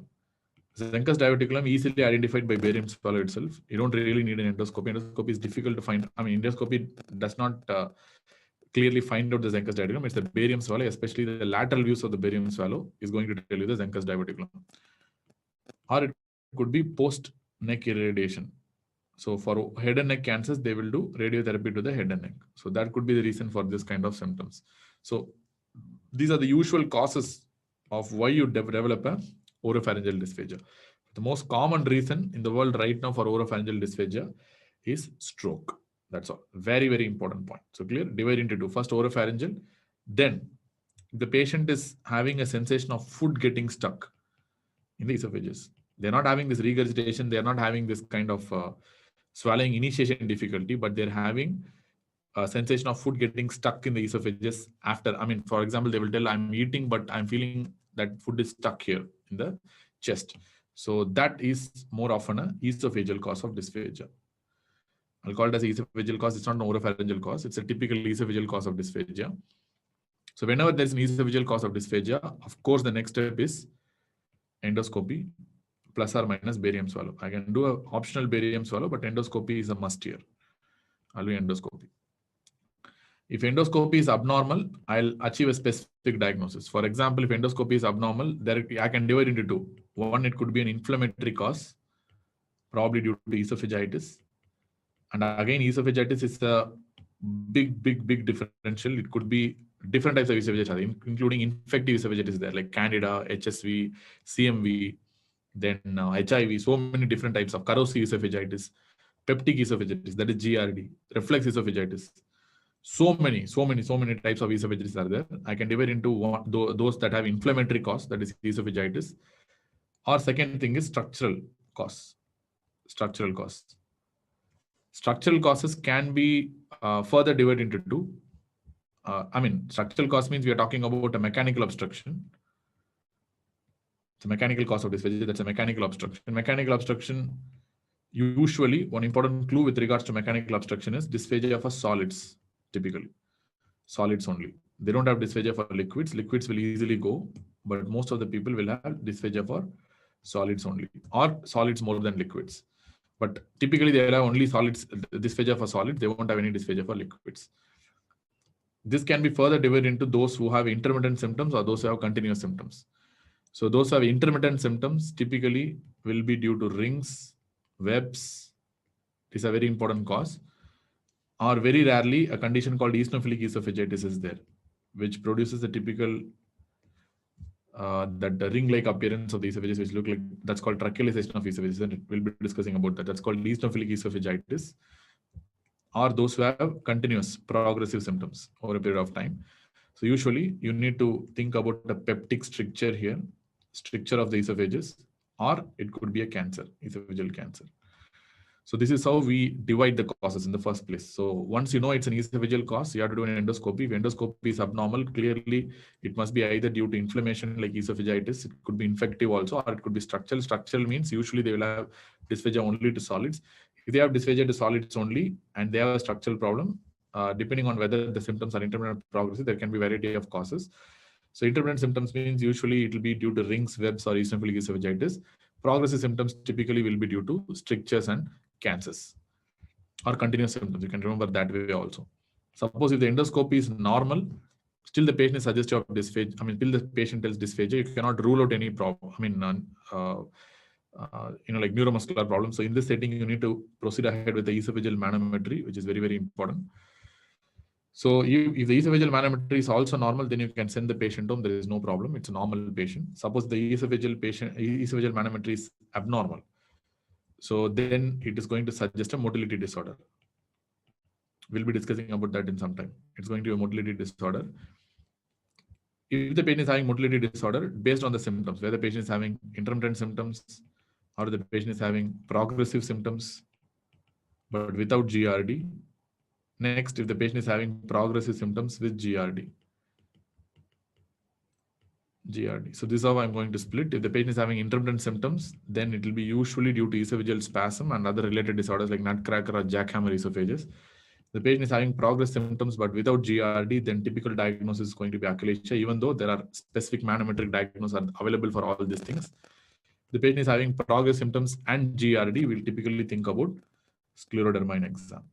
Progressive and GRD is also there, means we think of scleroderma. Rare causes include diabetes mellitus and amyloidosis, which can also cause similar symptoms, but usually in exam, usually it will be due to scleroderma esophagus only. So this is how you generally categorize the dysphagia. This is very important. This is easier as well. So when you really go and study your standard textbooks like Harrison, they would have given on pages and pages regarding all this information, but you won't get ultimate clarity on what you're reading. So this is all about. So initially you split into either oropharyngeal or esophageal cause. If the patient is telling regurgitation, dysarthria, weakness, and probably, like at the initiation of swallowing, if they have problems, goes towards oropharyngeal cause. Most of the time, clinical examination and your routine barium swallow itself will give the clue. Most of the times, clinical examination will give the clue. You can further categorize neuromuscular problem or probably a structural problem, which I've discussed already. If they tell you the sensation of food getting stuck in the esophagus, then probably I can think about some esophageal dysphagia. Esophageal dysphagia is of two types. Based on endoscopy, endoscopy abnormal or endoscopy normal. If endoscopy is abnormal, you think about either inflammation, that is esophagitis, or probably a structural cause. Structural causes generally have dysphagia to only solids. Once you have a normal endoscopy, then you can think about doing esophageal manometry. If the esophageal manometry is abnormal, then you have to think about a motility disorder. One hallmark of motility disorder, which I forgot to tell, is the fact that motility disorders will have dysphagia to both solids and liquids. That's very important.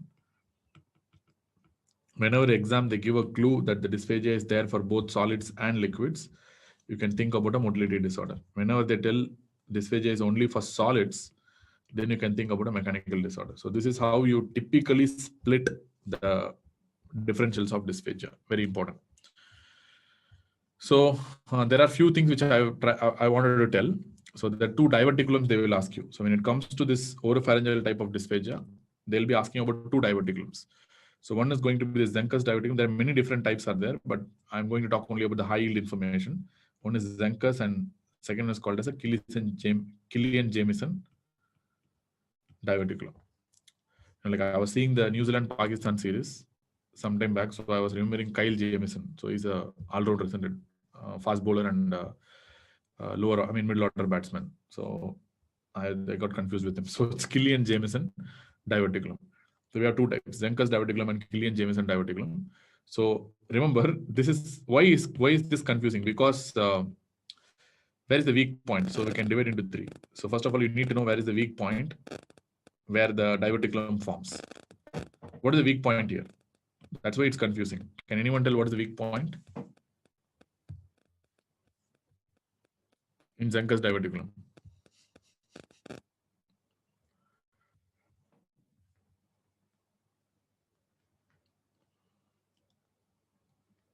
What is the weak point, man? I think there are a lot of candidates still there, but you're not answering, I guess.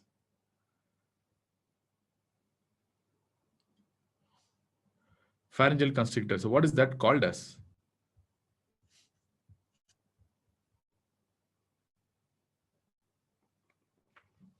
It's called Killian-Dehiscence. Killian-Dehiscence. This is the weak point.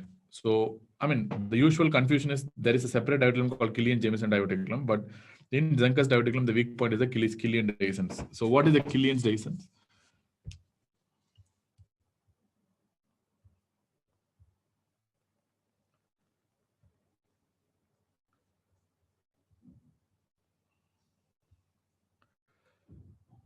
What is the anatomical area that contributes to the Killian-Dehiscence? It is between two muscles.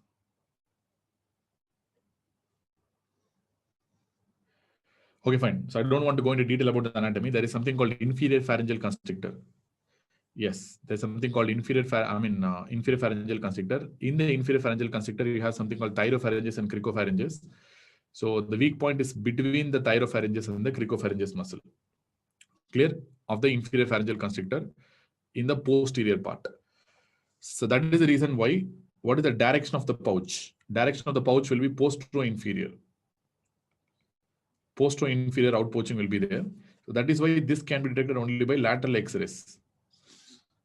Lateral views. Of course, you have to do barium swallow. In the barium swallow, you have to take lateral X-rays to find out the Zenker's diverticulum. On the other hand, Killian-Jamieson diverticulum happens in a space called Killian-Jamieson space. Killian-Jamieson space. This is a congenital weak part in the cervical part of esophagus. Remember, Killian-Dehiscence is in the pharyngeal constrictor, inferior pharyngeal constrictor in the pharynx. But on the other hand, Killian-Jamison space is a congenital weak part below the cervical, in the cervical esophagus, below the cricopharynges. So remember, Killian-Jamison happens between thyropharynges and cricopharynges. But Killian-Jamison space is a congenital weak part that is present below the cricopharynges. That is in the esophagus itself, in the cervical part of esophagus itself. So Zenker's above, Killian-Jamison space is a little below. So you need to understand that. So between thyropharynges and cricopharynges, Killian-Jameson's. Below the cricopharynges, you have the Killian-Jamison space. So remember, it is an anterolateral outpoaching. Anterolateral outpoaching. This is not a posterior-inferior. You can remember it's exactly opposite to what Zenker's diverticulum is. It's posterior-inferior. It is anterolateral outpoaching. So to find out a lateral outpoaching, you need to have AP views. You need anterior views in the barium swallow. So let me show you that.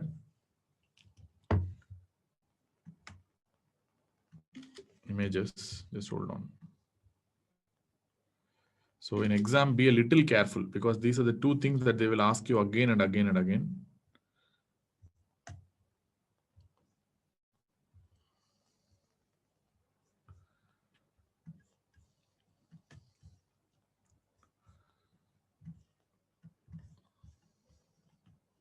Yeah, got it. So you are going to answer what is what. So what is this one? Based on just a X-ray view, you can answer. So what is this one?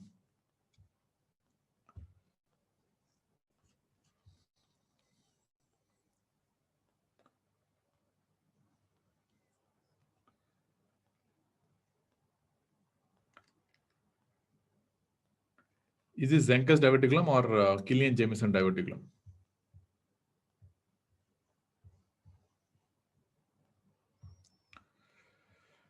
Yes, this is Zenker's.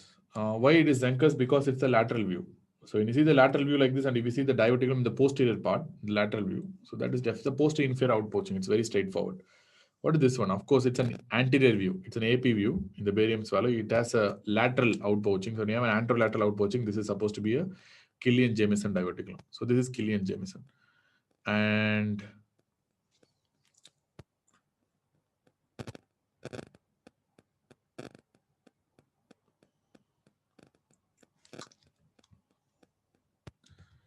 let me show you the image with regards to anatomy. So this is anatomy. You can see where the Zenker's diverticulum is and where the Killian-Jamison diverticulum is. Zenker's diverticulum comes in the inferior pharyngeal constrictor between the thyropharynges and the cricopharyngeus muscle. Whereas Killian-Jamison diverticulum originates below the cricopharynges. It's a congenital weak space that is present below the cricopharynges. So Killian-Jamison is a little below the cricopharynges. It's a little at a lower level, but it is still in the cervical esophagus. It's not in the pharyngeal constrictor. So fine. So these are the images that we need to know, of course. So once we know this, then the next thing what we need to see is the other motility disorders. When you think about other motility disorders, the most important is going to be the achalasia. Achalasia is going to be the most important one. Remember, achalasia cardia is not a very easy, a very common disease. It's a very rare disease. In the sense, like we expect that disease to be present like 1 in like 0.4 million or 0.5 million. It's very, very rare disease. You don't get very commonly. Even though in exam, it's a very common thing to ask because they will ask that characteristic, like that bird beak appearance of esophagus in the barium swallow. But nevertheless, it's a very common disease in exam, but in reality, it's a very, very rare disease. It's common in males when it comes to the epidemiology. And there are two types are there. One is called as idiopathic variety, that is otherwise referred to as primary variety. Idiopathic variety. Or you have something called as a secondary achalasia, or otherwise referred to as a pseudoachalasia, which is typically due to cancers.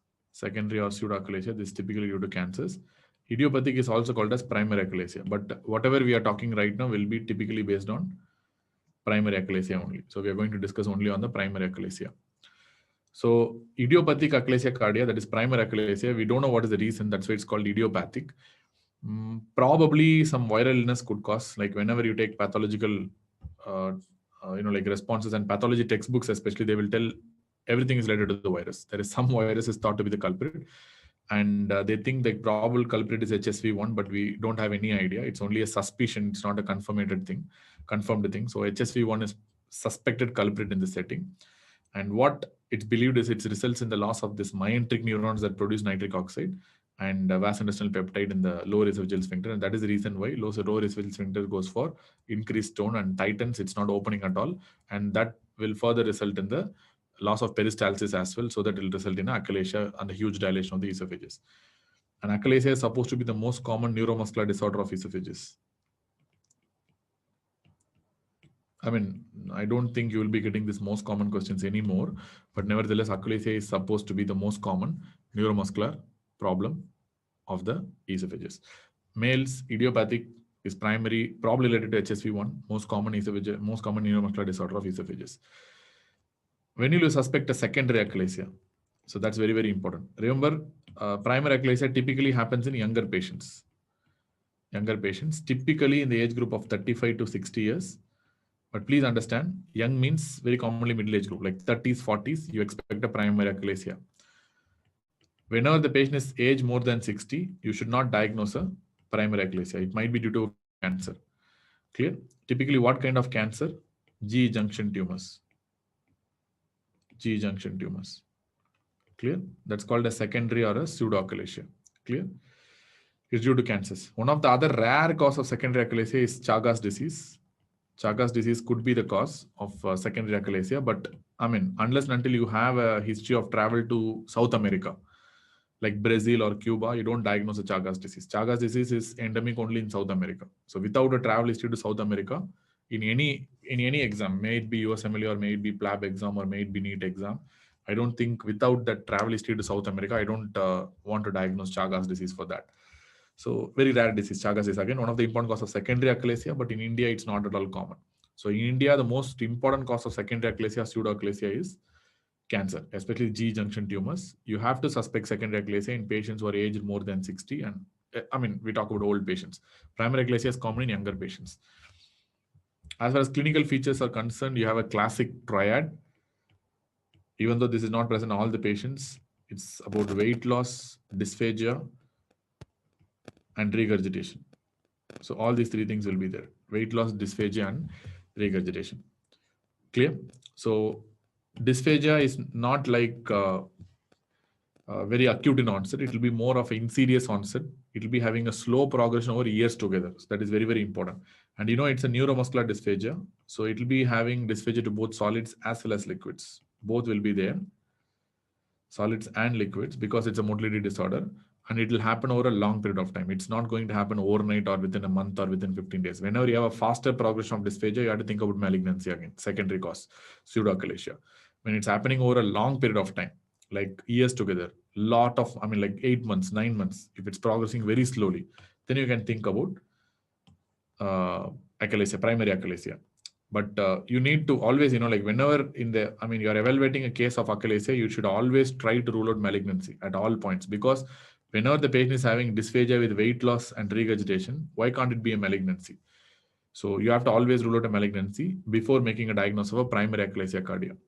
So there are patients who complaints of chest pain, which happen in approximately 1/3 to 2/3 of the patients. Like 30 to 50% of the patients may also complain this atypical kind of a chest pain. Okay. So investigation wise, whenever you have a motility disorder, one of the first things we do is the barium swallow. It's one of the first investigation, even though it's not the best investigation. It's one of the first investigation that we do.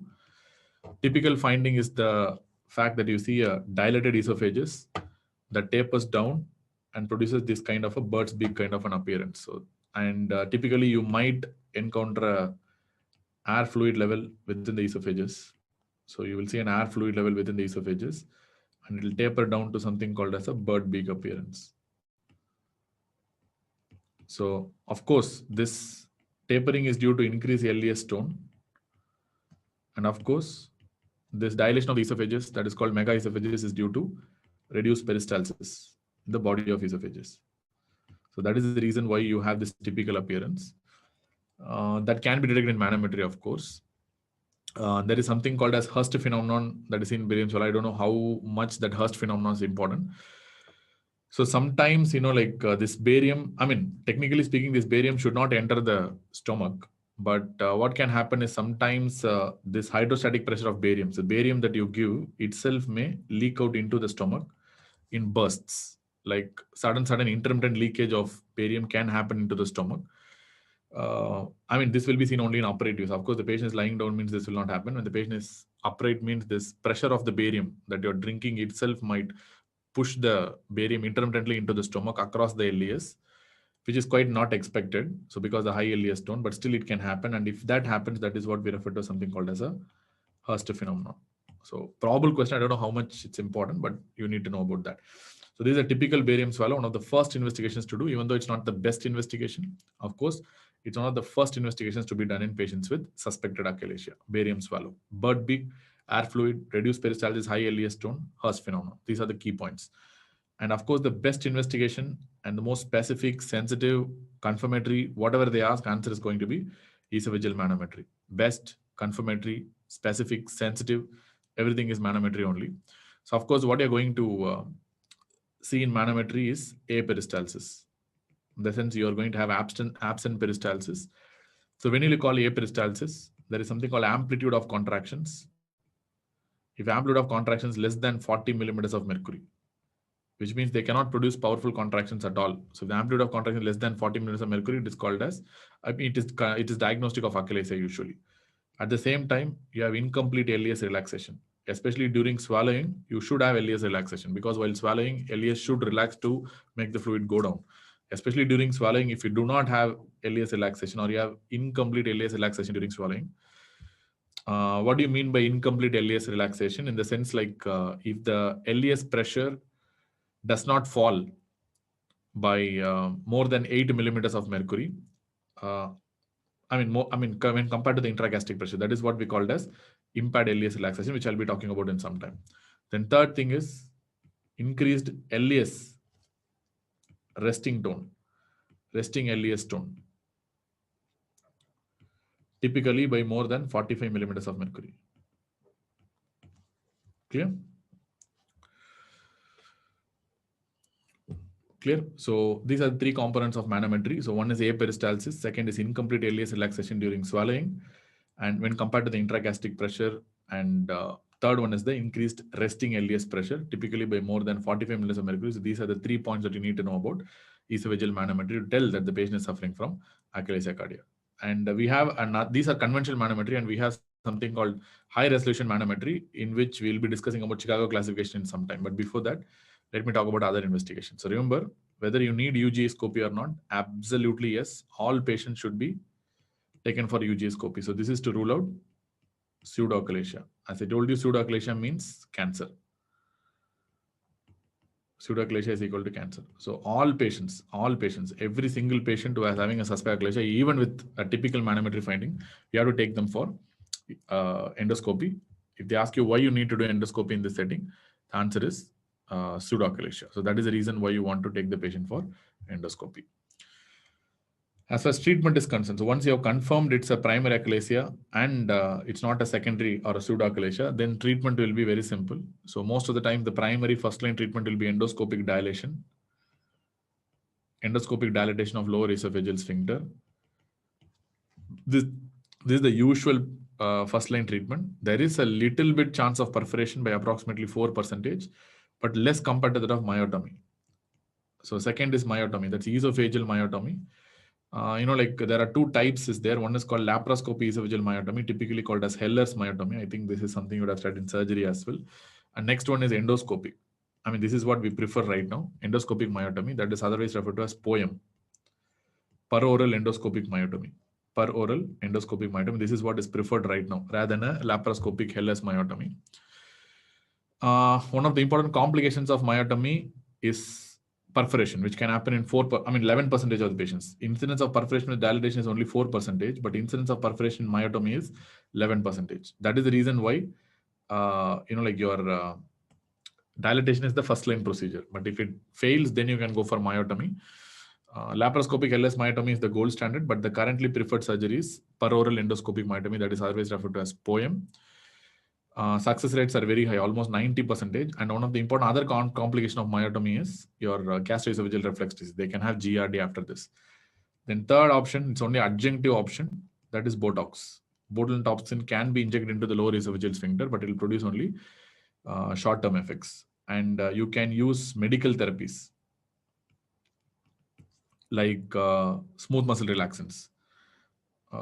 Like you can use CCBs, calcium channel blockers. You can use nitrates. All these will give only a temporary relief, and these are not permanent options.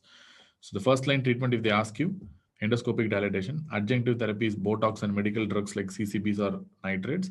Myotomy is for patients who have failed initial treatment options. Still, the perforation risk and GRD risk is a little higher, but still, you have to do if the patient doesn't respond. There are quite a few complications of Barrett's esophagus. Echinacea cardia, primary echinacea cardia. So one is, of course, aspiration and pneumonia.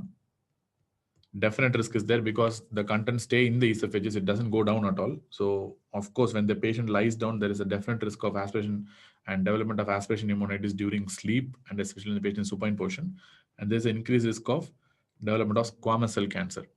Remember, usually it produces squamous cell cancer in the middle and the lower third of the esophagus. Clear? Why I'm telling you this point is Plummer-Vinson syndrome typically produces cancer in the upper third of the esophagus, but echinacea cardia typically produces squamous cell cancer in the middle or lower third of the esophagus. There are some pre-malignant lesions to esophageal cancer. One of the important pre-malignant lesion is echinacea cardia.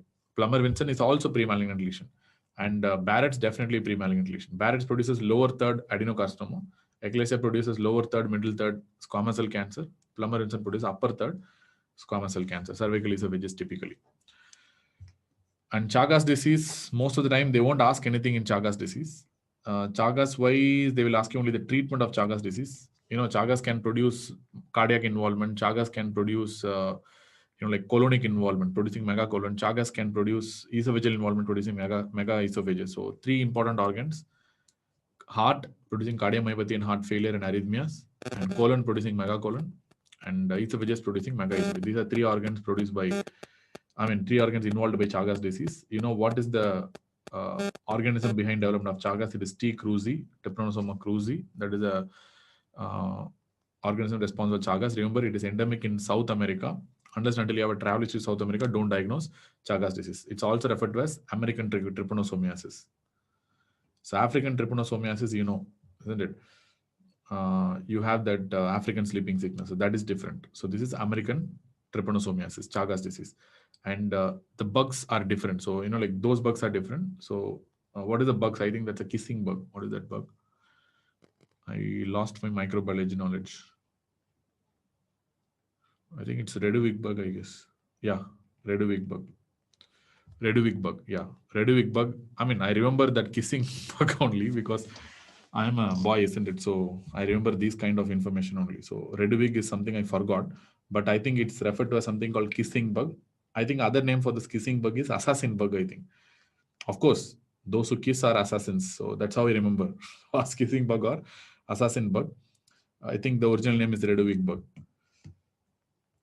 But nevertheless, that's not important. If at all they ask something in Chagas disease, they will ask you about the treatment option. So what is the treatment? You give something called benznidazole. That's what I'm going to give. This is the first line option because of lower side effects. And we have another drug called nifurtimox. Nifurtimox is there. Both are treatment options for Chagas disease. That is benznidazole and nifurtimox. So fine. So these are the points that you need to know about Chagas. Apart from that, you need not know anything about Chagas disease. And there are 2 types of Chagas. One is called as acute Chagas and chronic. Chronic only we have talked about that esophagus involvement, colon involvement, and cardiac involvement. But acute Chagas will produce a little bit of different kind of a symptom. Usually, they produce fever, and they can produce lymphadenopathy. They can produce skin induration, and typically they produce eye swelling, plus or minus heart failure. Very rarely they can produce heart failure, but they can still produce heart failure according to the textbooks because of myocarditis. That's not because of cardiomyopathy, that's because of acute myocarditis. They can produce heart failure. But I think there are 2 important named signs are there. That's why in microbiology. So acute Chagas disease is mostly self-limiting disease unless until the patient dies of myocarditis, usually it's a self-limiting disease. So for skin induration, I think you have a name that is called as chagoma. So skin induration that happens in acute Chagas disease is called as chagoma. And eye swelling that happens in acute Chagas disease is what we refer to as Romanas sign, I think. These are two named signs which can be asked in exams, but I don't know. This is something I've studied very, very long back. Romanas sign, eye swelling, that's called Romanas sign. Skin induration that happens in Chagas is what we refer to as chagoma. So these are the usual features of acute Chagas. And I mean, as far as, like your acute disease is concerned, the diagnosis is completely based on two things. One is PCR for detecting this Trypanosoma cruzi, or you have to do a blood smear examination, peripheral smear, where you see this trypomastigotes of Trypanosoma cruzi, or amastigotes of Trypanosoma cruzi. That's what you have to look for in the smear. So in acute settings, smear and PCR will be the investigational option. But in chronic Chagas disease, the best investigation will be serological studies, antibodies against Trypanosoma cruzi. So this is also something that's asked. Like when you go to PLAB exams, very commonly they will ask you this. In USML exams, very commonly they will ask you this, because UK people and US people are fond of travel, and they very commonly travel to this Cuba, Brazil and all. So they end up with developing this Chagas disease. So they will ask you very commonly, acute, what is the investigation? Chronic, what is the investigation? Acute Chagas, when you have features of acute Chagas disease and travel to South America, then you can opt for PCR or a peripheral smear. That's what they will ask. Suppose if they expect a chronic Chagas, then in that setting, you can do a serological study for Chagas disease, antibodies against Trypanosoma cruzi. So this is in short about the Chagas disease, which might be sometimes your exam question, but I don't know. Asking about Chagas is irrelevant in Indian subcontinent. I don't think these questions should be asked in the first place. And I think next topic what I'm going to discuss is on something called as high resolution manometry, HRM. This is the current gold standard for diagnosing motility disorders. Based on this, there are variety of motility disorders. But let us see the nomenclature that are used in this motility, this high resolution manometry. There are two types of manometry. One is called a conventional manometry. Second is called high resolution manometry. Currently, what is preferred is doing a high resolution manometry. Many of the tertiary centers have high resolution manometry, no problem. So one is IRP, that is called integrated relaxation pressure. This is the average lower esophageal sphincter pressure in response to a swallowing. So normally during swallowing, your LES pressure should be low. That's called average LES pressure. So in the time of initiation of swallowing till the food goes down, what is the average LES pressure throughout this time? So that is what we refer to the integrated relaxation pressure. So during swallowing, the LES pressure should be low. It should be less than 15 millimeters of mercury. When you call it as abnormal, if it is more than 15 millimeters of mercury, it is abnormal. Clear? So whenever you have a abnormal IRP that is more than 15 millimeters of mercury, typically it will be due to outflow obstruction. Indicates outflow obstruction. This outflow obstruction can be due to achalasia, or it can be due to pseudoachalasia, like a G junction tumor. It could be achalasia or a pseudoachalasia. That's all. Pseudoachalasia means cancer. That's all. So either achalasia or pseudoachalasia. Something. There is some outflow obstruction. That's why LES is not relaxing properly. So second one, we use the word called distal latency. That's called DL. So what do you mean by distal latency? From the time of swallowing to the time of initiation of contractions. Typically, it is normal is more than 4.5 seconds. So what is abnormal? If it is less than 4.5 seconds, it is supposed to be abnormal. So what does that abnormality mean? Abnormality means premature contractions. Premature esophageal contractions. So which means the moment you initiate swallowing, esophagus starts contracting. So that's not good. So the contraction should be more organized, and it should take some time. As the food goes from pharynx, then it is then only the contraction should start and it should move. So the moment you start swallowing, if the contractions start here, the food will not go down easily because it should be organized. So everything. So usually it takes place after 4.5 seconds, but if it happens before 4.5 seconds, it's called premature contractions. And premature contractions are typically seen in a condition called as diffuse esophageal spasm. We'll be discussing about that. It's called DES. Then third thing that you need to know is something called DC. That's called the distal contractile integral. This is the one that measures something called as contractile vigor. The normal distal contractile integral. Contractile vigor means how powerfully the esophagus is contracting. So that's what is called as distal contractile integral, DCA. Usually it will be around 450 to 8,000 millimeters of mercury. Millimeters of, I think millimeters of mercury per second, something will be there. I don't know the exact integral SI unit. I think it's millimeters of mercury per second or something else. Millimeters of mercury of second per second centimeter, probably something like this. I don't know. So the SI unit I don't know, but normal value is somewhere around 458,000. I mean, the machine is anyway going to give the value. It will itself tell normal or abnormal, so we don't really bother. So, but what you need to know the abnormal value is if it's less than 450 or more than 8,000. If it's less than 450, then it means it's weak peristalsis. If it's more than 8,000, means it is a abnormal peristalsis. We call it as hypercontractile esophagus. Hypercontractile peristalsis. Clear? So based on this, we can give a different definition. Suppose if it's less than 100, we call it as a failed peristalsis. If it's 100 to 450, we call it as a weak peristalsis. If it is 450 to 8,000, we call it as a normal peristalsis. If it's more than 8,000, we call it as a hypercontractile peristalsis. Hypercontractile peristalsis. The other name for this hypercontractile peristalsis also referred to as a jackhammer esophagus. And there is a subdivision in this 450 to 8,000, which is the upper limit of normal. If it is going to be in the range of 5,000 to 8,000, it is referred to as nutcracker esophagus. In the range of 5,000 to 8,000, it's called hypertensive peristalsis, or otherwise referred to as nutcracker esophagus. Even though 450 to 8,000 is considered to be normal, 5,000 to 8,000 is a high normal range, which is otherwise referred to as a hypertensive peristalsis, or otherwise referred to as a nutcracker esophagus. So what are the things that you need to know?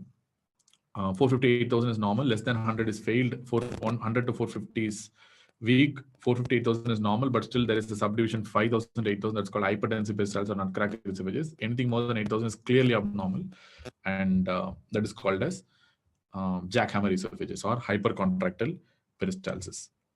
So that's what is the basis of this DCI, distal contractile integral. And there is something called breaks in peristalsis. So usually breaks in peristalsis should not happen. If it is less than 3 centimeter, we call it as minor breaks, and more than 3 centimeter, we call it as major breaks. So more than 5 centimeter is what we refer to as a major breaks in peristalsis. So whenever there is a break, which means the peristalsis is not happening continuously and there is a sudden relaxation and then the peristalsis starts again, or some areas of the esophagus are not contracting properly. So that's what we call breaks in peristalsis. If there is a break, we call it as a fragmented peristalsis. Fine. So finally, based on HRM data, this is the basis of HRM data. I mean, basic HRM details that you need to know. Based on the HRM data, we have something called a Chicago classification system. Based on Chicago classification system, we can divide what is that? Motility disorders into many types. So let me tell you the flow chart in some time.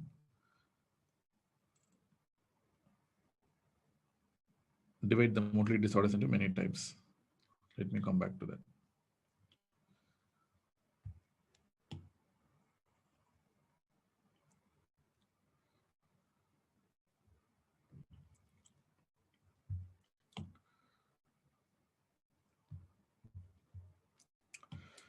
So based on Chicago classification, the first thing I need to know is the IRP, that is integrated relaxation pressure. We know that less than 15 is abnormal. So suppose if the integrated relaxation fish, I mean, we have to know that whether IRP is more than 15 or not. More than 15 is clearly abnormal because it should be less than 15. If yes, then it goes towards achalasia, some form of achalasia, as I told you previously. If IRP is less than 15, that is normal. If IRP is more than 15, then definitely it is abnormal. It indicates an outflow tract obstruction in the setting of either achalasia or pseudoachalasia. Based on that, next step is to see the peristalsis based on whether how much peristalsis is happening, whether if it's 100% failed peristalsis or if it's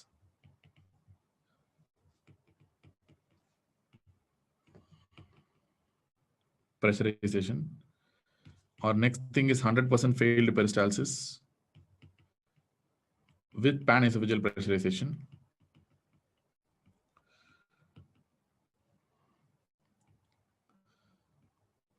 or if it's only some failed peristalsis there. Some failed peristalsis means more than 20% failed peristalsis, but not more than 20% normal peristalsis, which means only some peristalsis has failed. Many of more than 20% peristalsis are normal. So based on that, we are going to divide into type 1 achalasia, type 2 achalasia, and we have something called a type 3 achalasia. That's all. So remember, these are all based on our HRM findings only.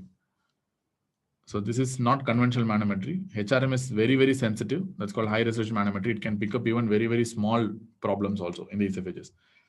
So 3 types. So one is type 1, that is 100% failed peristalsis without pan-esophageal pressurization. Second is type 2, that is 100% failed peristalsis with pan-esophageal pressurization. And you have some normal peristalsis, at least more than 20% normal peristalsis, but rest are failed, then you called as a type 3 achalasia. So you have 3 different types of achalasia. Suppose if you have IRP more than 15,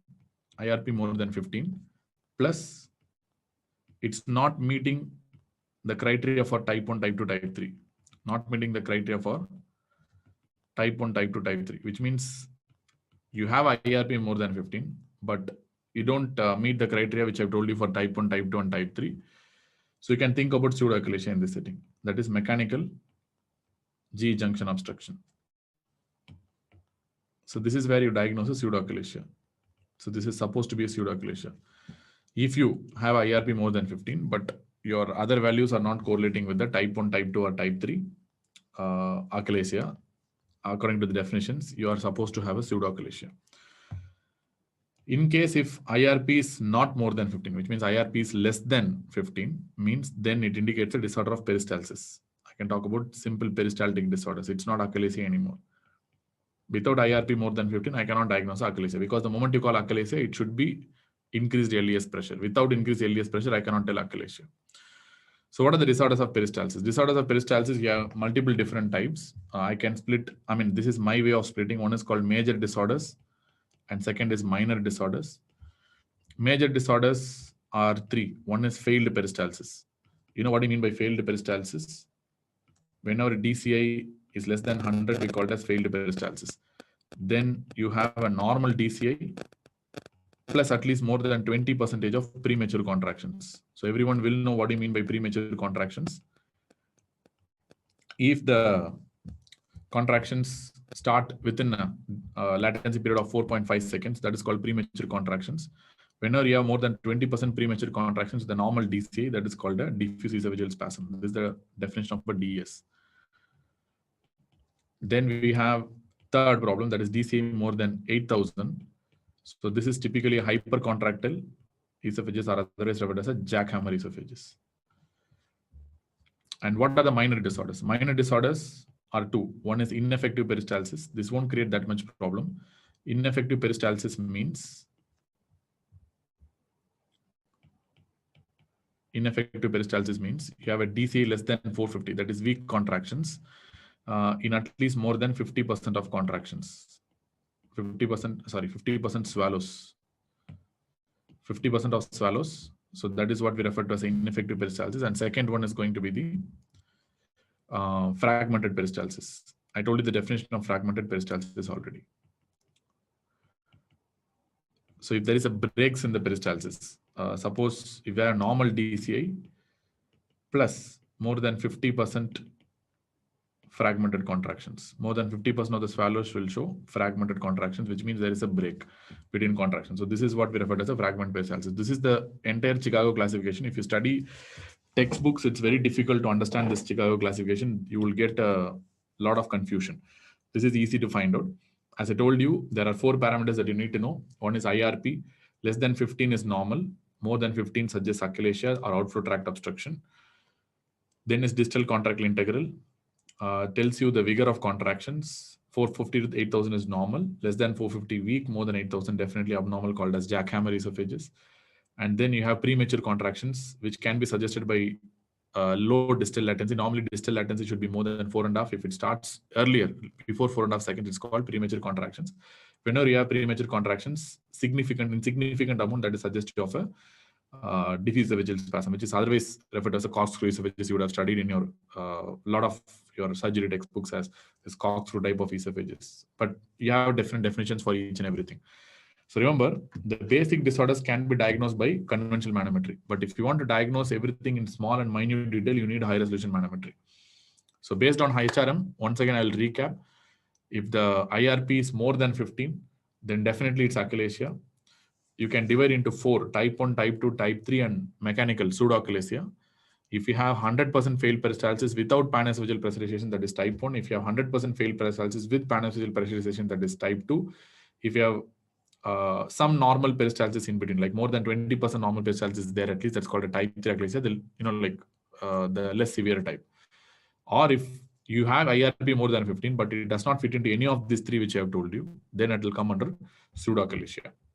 That is mechanical obstruction. Then if IRP is less than 15, that's normal LES tone during swallowing. In that setting, you are going to diagnose a peristaltic problem. Peristaltic problems can be divided into 2, major or minor. Major could be a completely failed peristalsis with a normal LES tone.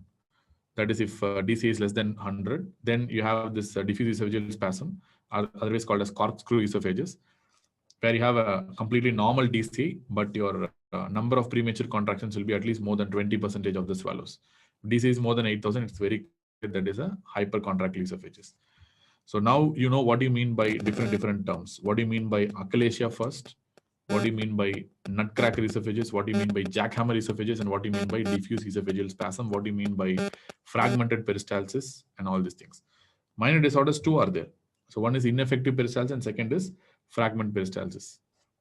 Ineffective peristalsis means it's weak peristalsis and at least more than 50% of contractions.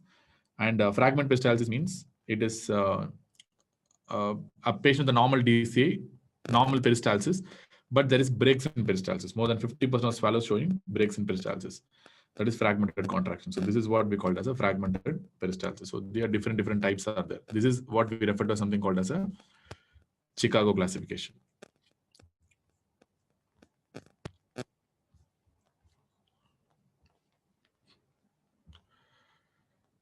Clear?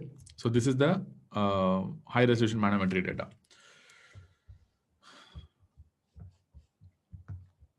So what will be the features of 2 important esophageal disorders, contraction disorders? One is the diffuse esophageal spasm, and second one we have something called as hypertensive or hypercontractile peristalsis.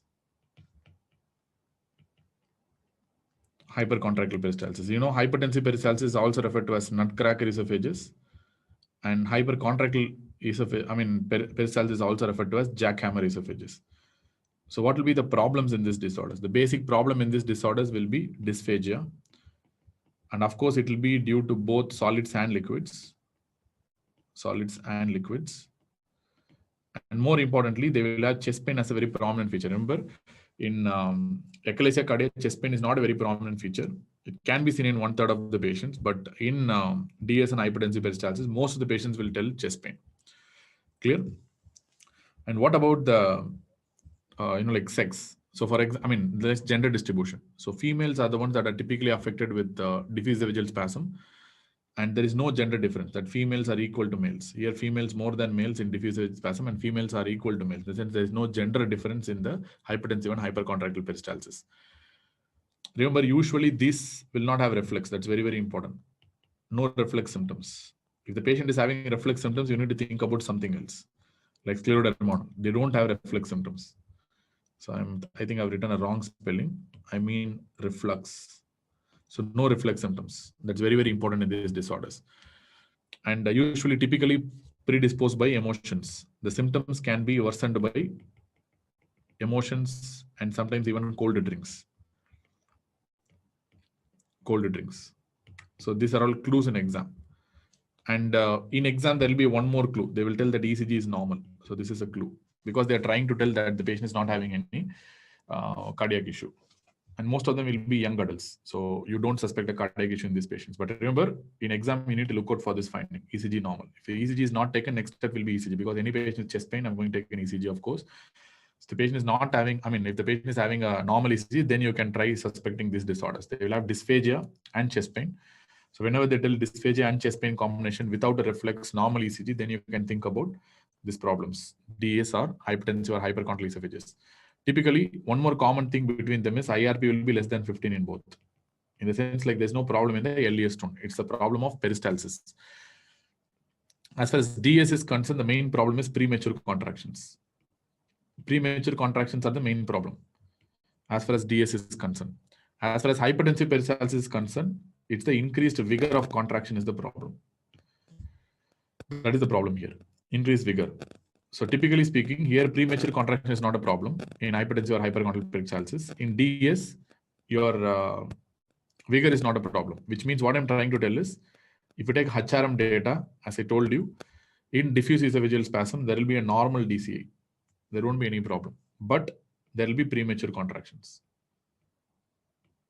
Plus premature contractions in at least more than 20% of the contractions. 20% of swallows will show premature contractions. What do you mean by premature contraction? If distal latency is more than 4.5 seconds. It starts earlier. This is the HRM data. When you talk about HRM data here, as I told you, it's not a problem of premature contraction in hypertension and hypercondylar. It's a problem of the vigor of contraction. So the DCA is the main problem here. So DCA will be very high. Increased DCA is a classic hallmark of hypertensive and hypercondylar peristalsis. If it's in the range of 5,000 to 8,000, we know it's called as hypertensive peristalsis or nutcracker esophagus. If it's in the range of more than 8,000, we are going to call it as hypercontractile peristalsis, or if it does jackhammer esophagus. But remember, there is no premature contractions. That's very, very important. No premature contractions. Typically, if you want to have a nutshell, DS is a problem of premature contraction. Hypertensive and hypercondylar esophagus are a problem of DCA, that is contraction vigor. There's no premature contractions in hypertensive or hypercondylar esophagus. So that is how you differentiate between these two. And conventional manometry. So what is the findings you will get in conventional manometry? In conventional manometry, in diffuse esophageal spasm, at least more than 20% contractions will be simultaneous with peristalsis. More than 20% simultaneous contractions with esophageal pressures more than 30 millimeters of mercury. This is a very poor yielding data, but still more than 20% simultaneous contractions with esophageal pressures more than 30 millimeters of mercury is the finding that is in conventional manometry, but this is something that is not reliable right now. It's only the HRM that is the reliable data. If you understand that, that is more than enough. But in patients with nutcracker or jackhammer esophagus, the distal esophageal pressures may exceed 200 millimeters of mercury. More than 200 millimeters of mercury. It's very, very high. So normally, it will be around 30-50. If it exceeds more than 200, that is clearly abnormal in conventional manometry. So that is suggestive of a nutcracker or a jackhammer esophagus. But remember, this conventional manometry findings are not at all important in the first place. So right now, we don't rely on conventional manometry. Always we do high resolution manometry, HRM. HRM is the most important. And you all know certain images they might be asking. Only one image that is important, what they will be asking you in exam is this, of course. So this one is the corkscrew esophagus. Whenever you see a corkscrew esophagus like this is suggestive of a, diffuse esophageal spasm. So that's why this image is important. So this is diffuse esophageal spasm. Clear. Fine. All right. So what are you going to do as a treatment? So for all these disorders, treatment in this setting, you can try medical treatment first. As far as medical treatment is concerned, the calcium channel blockers remain the first line treatment, like verapamil or diltiazem. Other options are there available. Like for example, you can try nitrates. As I told you, they increase the relaxation of LES. So nitrates, you can try some anticholinergic drugs like imipramine, or you can try some drugs like trazodone, maybe sildenafil, which is the natural vasodilator, and you have Botox, natural smooth muscle relaxants, all these things. So you can try these drugs, but CCBs are supposed to be the first line, and this is what you'll be getting in exam in these disorders. DS or probably nutcracker or jackhammer, whatever may be the case, you're going to use CCBs as a first line. And the other options, interventional options are also there. So when you do interventions, when your medical therapy fails or you cannot do, continue with the medical therapy, in that setting, you can go for either POEM. Already we discussed about this POEM, that is per oral endoscopic myotomy, or you can do a routine dilatation. But the data for supporting the use is very poor. So final take home point that in exam, you're going to answer CCBs. That's the one they will be asking, because these have very limited data to support its use. So we don't know how effective they are for this DES and nutcracker esophagus. So if they ask you treatment options for these things, you're going to answer CCBs only. Calcium channel blockers are the most important thing. Then there are certain things where I'll complete and I'll finish it off. One is the esophageal, other esophageal disorders like esophagitis. Esophagitis is there. So esophagitis, I can divide into two. Once again, my favorite is the algorithms that I use in my class. So one is non-infectious esophagitis, and second is the infectious cause of esophagitis. Let me discuss each and everything very fast. As far as non-infectious esophagitis is concerned, you have many different types. One is going to be the reflux esophagitis. We have discussed in detail about all these things. This is the most common overall cause of esophagitis. In the entire world, most common cause of esophagitis is going to be the reflux esophagitis. You know what are the problems with reflux esophagitis? Is going to result in Barrett's and increased risk of adenocarcinoma. We have discussed that in detail. I'm not going to tell one more time. So that is the reflux esophagitis. Then second type, we have something called as pill-induced esophagitis. Certain medications will get stuck in the lower part of the esophagus and they produce esophagitis, and that's what pill-induced esophagitis is all about. Remember, pill-induced esophagitis comes with odonophagia more than dysphagia. They will have both, but you know what do you mean by odonophagia? Odonophagia is more of a painful swallowing. So that's how the pill-induced esophagitis comes. What are the typical drugs? The most important drug, two drugs you need to know for exams. One is going to be the bisphosphonates. Second is going to be doxycycline. These are the two most important drugs that we see routinely in clinical practice that causes pill-induced esophagitis. Remember, bisphosphonates, of course, only oral bisphosphonates. IV bisphosphonates are not associated with pill-induced esophagitis. That's why GRD is actually a contraindication for using oral bisphosphonates, but not for IV bisphosphonates. Oral bisphosphonates only will cause pill-induced esophagitis. We have discussed it already in the rheumatology chapter, I guess. And doxycycline is very, very, very, very important, tetracyclines. And apart from that, other drugs like potassium chloride tablets, if you use in syrup form, it's not a problem, but if you use in tablet form, KCl tablets, then it's a problem. So then NSAIDs, then iron tablets, especially if you use iron sulfate tablets, iron tablets, sometimes corticosteroids. These are the drugs that are associated with pill-induced esophagitis. So they will ask you how to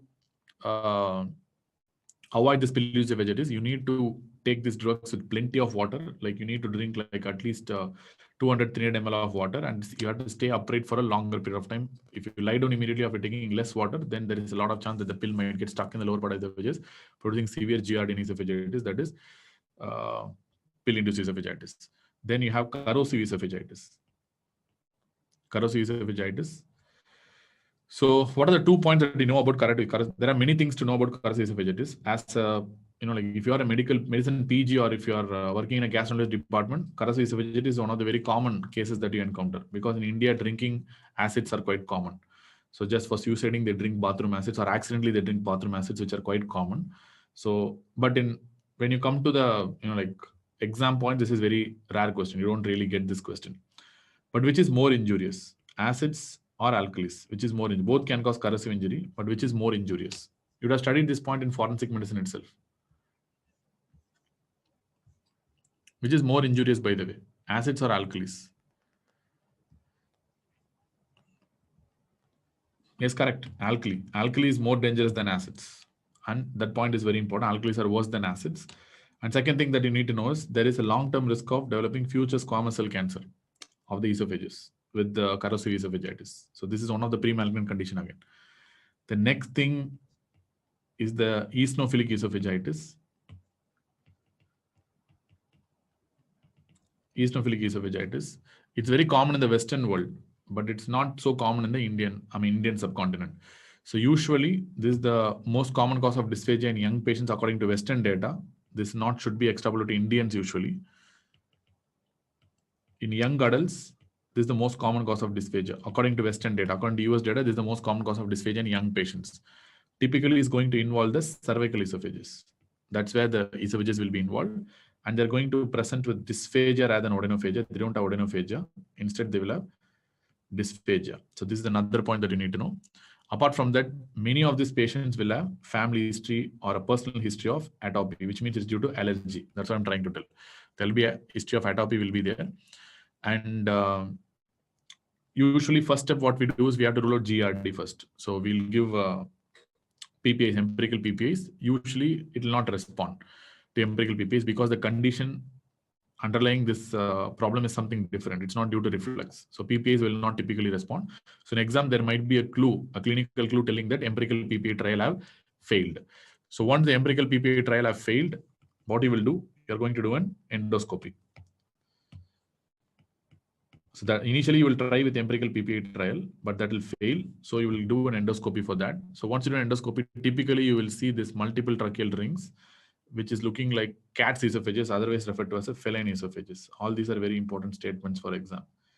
You see something called as a feline esophagus or a cat's esophagus-like appearance or trachealization of esophagus. You can call it in any way. It looks like as if there are tracheal rings in the esophagus. So that is what we refer to as a feline esophagus. Looks like cat esophagus. But the definitive diagnosis is made through biopsy.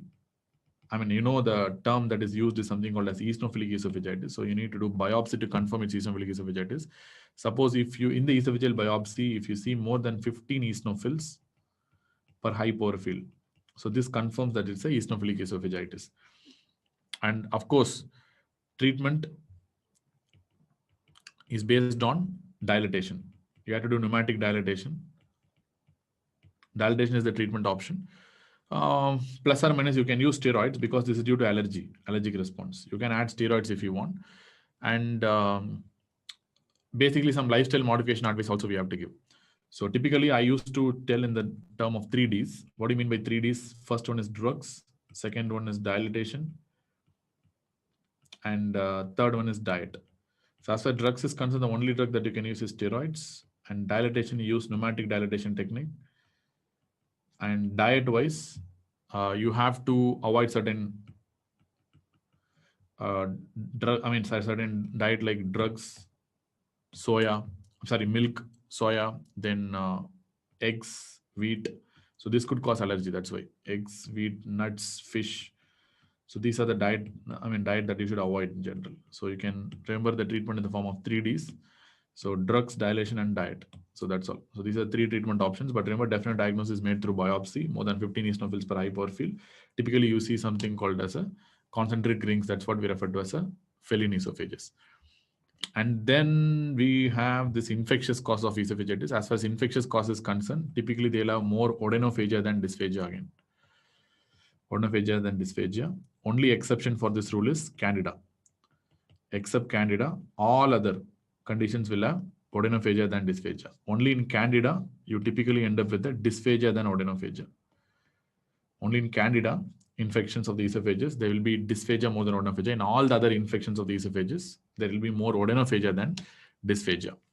Remember, all the infectious cause of esophagitis are more common in immunocompromised individuals, like HIV, which is very common, and probably post-cancer chemotherapy, steroid use, transplant. So that is the place where it's very common. It's very rare in immunocompetent individuals. Among all the infections, most common infection is Candida, invasive candidiasis or esophageal candidiasis. That's the most common cause. So you have many different types. So let me tell about Candida esophagitis first, which is the most common cause of infectious esophagitis. Then you have HSV esophagitis, herpes simplex virus esophagitis. Then we have CMV esophagitis. Then finally we have HIV esophagitis. Remember,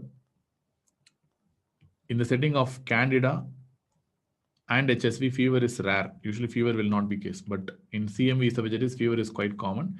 HIV fever is variable. They can be there or they may not be there, depending on the stage of HIV. And at the same time, when you do an endoscopy, so the next step is doing an UGScopy, because any patient who's coming with dysphagia or odonophagia, definitely you have to do an UGScopy. I told you that in GRD itself. So when you do an UGScopy, you see that characteristic whitish plaques. So these are called as white yellowish plaques. And you can remove those plaques and they will bleed a little bit. So, and there will be no ulceration, no ulcer formation.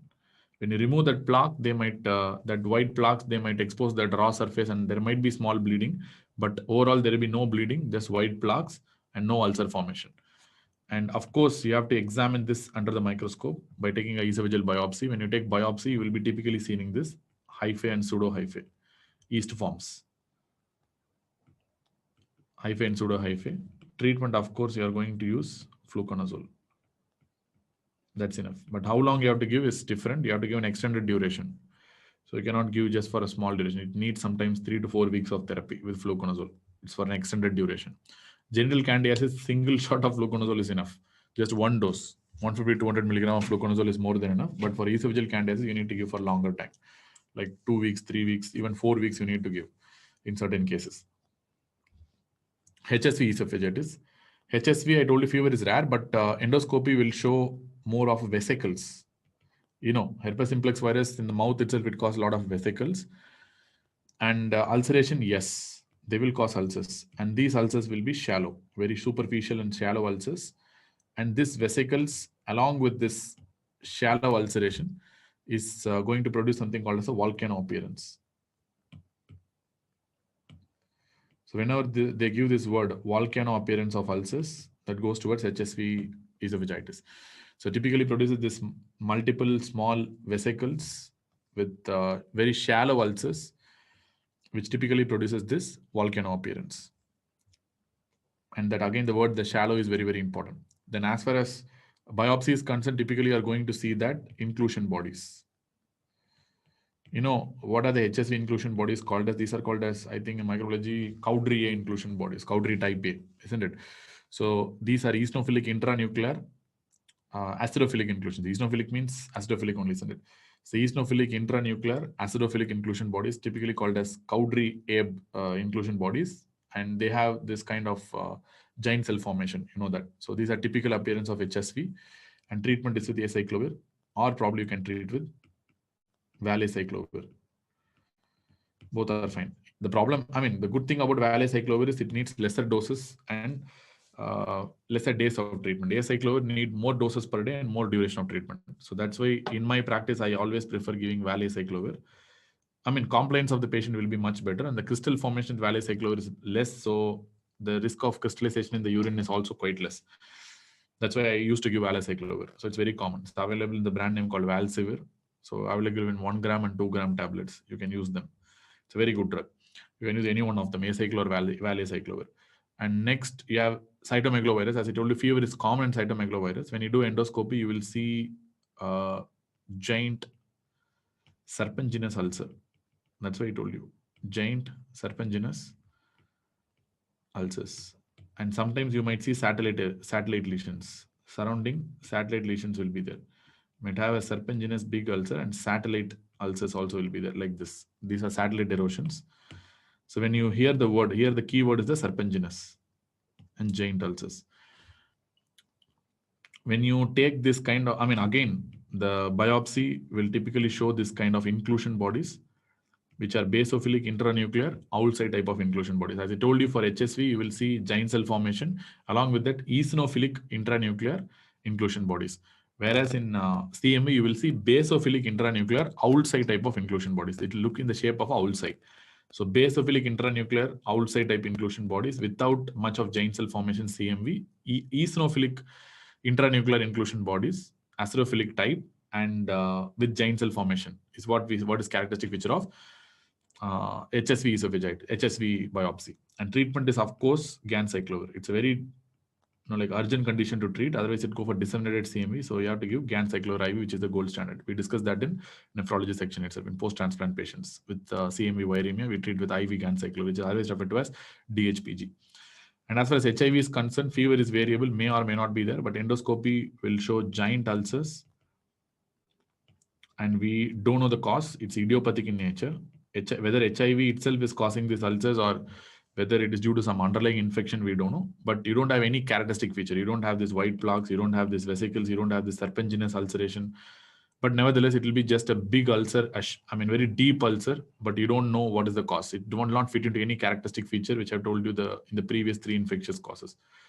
And biopsy, you don't see anything. It's a non-specific, only necrosis will be there. You don't see any inclusion bodies, no inclusion bodies, which means it's not fitting into any of the previous types, or you don't see this hyphae in candidiasis. So most of the time it's a self-limiting condition, so no need to do anything in this setting. So you might be needing to initiate a HRT, that is highly active antiretroviral therapy, to boost the immunity. If at all it is unresolving, then you can try giving thalidomide or steroids. So thalidomide is the preferred option in this setting. So typically thalidomide is very good. In fact, the risk factor is development of peripheral neuropathy, but nevertheless thalidomide is going to lead to almost 60 to 70% resolution rates of these ulcers if it's not resolving by itself. So very good option. So this is the treatment option for HIV ulceration. So 4 infectious causes: Candida, HSV, CMV, HIV. Each and everything, how to differentiate, I've told you already. White plaques, hyphae, pseudo hyphae, Candida. Vesicles, superficial, shallow ulcers, volcano appearance, HSV. Serpiginous giant ulcers with satellite lesions, go for CMV, and no characteristic feature, but a patient is HIV, go for HIV related ulcers. And most of the patients with infectious esophagitis will be having some immunocompromised state. So let me show you some images, by the way. So what are the images that you need to know? So few images. Let me show that. The first image is this one, and you're going to answer. So what is this one? Somebody is listening, you can answer. It's the easy one, right? What is this one?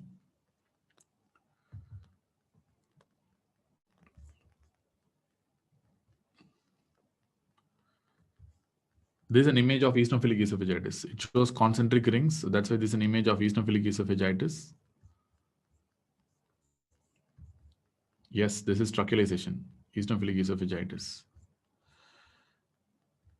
Right. So then we have the next one.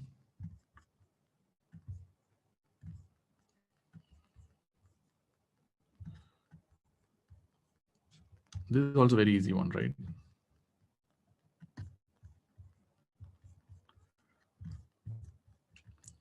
What is this one? This is Candida, right? So this is a Candida esophagitis. You see that whitish plaques,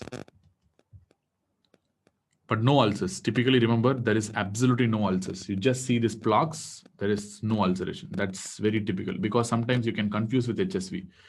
That's what I'm going to show next. So this is the HSV ulcer. If you see HSV ulcer, you can see this ulceration. It's very typical. Sometimes you might confuse this as Candida, but it's not Candida. It's a very superficial ulcer. You might see some vesicles in between. So this kind of shallow ulcers, typical of HSV. And then you will be having this kind of ulcers. So this is typical of cytomegalovirus.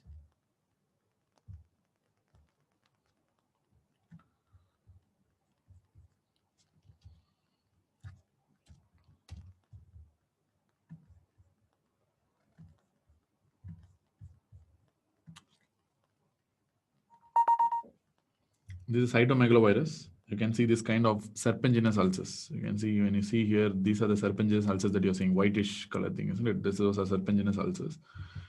And multiple satellite lesions are there. You see these red dots. So this is, you can see one serpiginous ulceration here.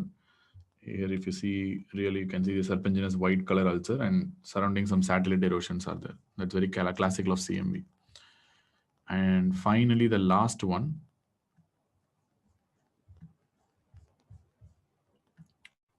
This is the HIV ulcer, very non-specific character. It doesn't have any specific character. You can see this giant deep ulcers.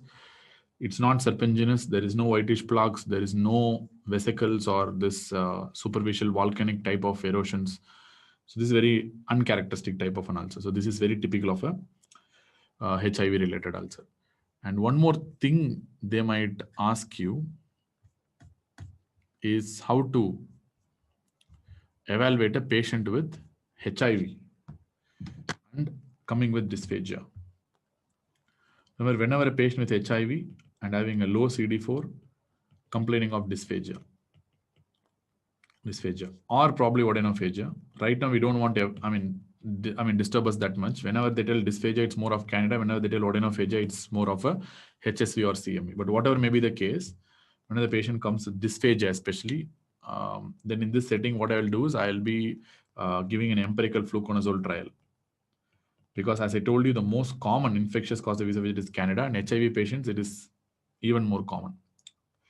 That is, empirical fluconazole trial is what we are going to try. So whenever you have a esophageal candidiasis, this is a trivia for you. Let us see someone is going to answer. So whenever you have an esophageal candidiasis, it's what stage it is? It's stage 1, stage 2, stage 3, or stage 4, according to WHO staging. If you have esophageal candidiasis. Yes, of course, it's stage 4, correct. Stage 3 is oral thrush. Stage 4 is esophageal candidiasis, correct. Stage 4. Oral thrush is in stage 3. Perfect. So, empirical fluconazole trial.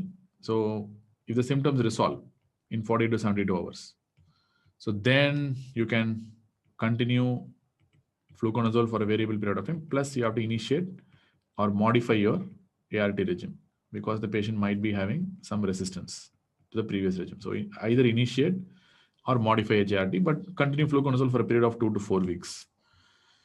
Suppose the symptoms are not resolving. Symptoms are not resolving within 40 to 72 hours, within 2 to 3 days. Within 40 to 72 hours, within 2 to 3 days, symptoms are not resolving. Then, of course, now next step will be endoscopy. You have to take a biopsy. Now you will be achieving a specific diagnosis. Based on that, you can start your treatment. In endoscopy and biopsy, you'll be seeing either Candida or CMV or HSV or even HIV related also. So depending on that, you can start the treatment. So very simple. That's all. So this is something you need to know, because whenever the patient with HIV is coming with dysphagia, the next step is to start with an empirical fluconazole trial. You need not do an endoscopy. You can just wait with fluconazole trial for 2 to 3 days. Then you can do an endoscopy if it's not responding. So this is the question they will be asking you. So what is the next step? If a patient with HIV is coming with dysphagia, you are going to do an empirical fluconazole trial. That's all. Of course, I don't think you need to discuss about Plummer-Vinson syndrome. Plummer-Vinson syndrome in this particular topic. You know what is the triad of Plummer-Vinson syndrome? I'm not going to write because I'm going to finish off the session. But before that, let me tell you a few points. So first one is Plummer-Vinson syndrome. Plummer-Vinson syndrome is otherwise referred to as Patterson-Brown-Kelly syndrome, otherwise referred to as siderosphenic dysphagia. And the triad of Plummer-Vinson syndrome is iron deficiency anemia, esophageal webbing, and dysphagia. What is the type of dysphagia you get in Plummer-Vinson syndrome? Is it a progressive type of dysphagia or intermittent type of dysphagia? I told you this already, but I'm asking you again. So what is the type of dysphagia you're going to get? Intermittent or progressive type of dysphagia?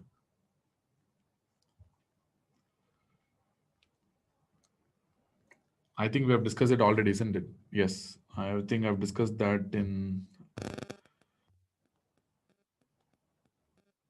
Yes, structural problems. Rings and webs typically will result in intermittent type of dysphagia only. So they'll cause typically intermittent type of dysphagia, and the esophageal webs will be located in the upper cervical esophagus.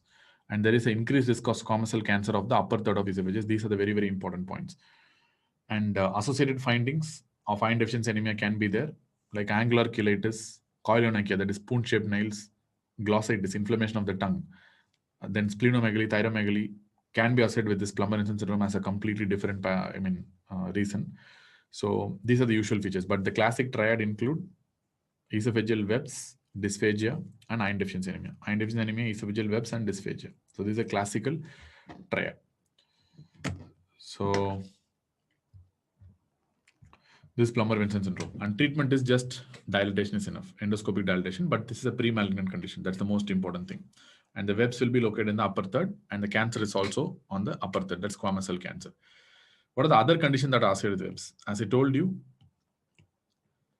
one condition, as I told you, is associated with webs is Plummer-Vinson syndrome. There are some other conditions like epidermolysis bullosa, especially certain types can be associated with increased risk of developing esophageal webs. Then we have this bullous pemphigoid. We know there are, in skin, you would have studied two bullous disorders. One is the pemphigus vulgaris and second is bullous pemphigoid. These are the two most important bullous disorders in the entire chapter of bullous disorders. So in that bullous pemphigoid, which happens little bit older patients, can be a paraneoplastic syndrome, typically affecting the lower limbs. You know what is the immunohistochemistry finding, biopsy finding, all these things, you know that. So bullous pemphigoid can result in development of webs. At the same time, pemphigus vulgaris also can result, and Stevens-Johnson syndrome and 10 complex can be associated with development of esophageal webs. And other skin condition called as psoriasis can be associated with development of webs, and GVHD, graft-versus-host disease, can result in development of webs.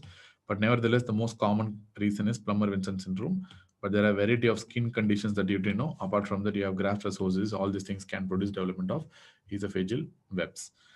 And they will, of course, ask you the difference between webs and rings. What is the difference? Webs will be eccentric. Eccentric in the sense they will be incomplete. They will not encircle the entire circumference of esophagus. But rings will be concentric in nature, which means they will be encircling the esophagus completely. And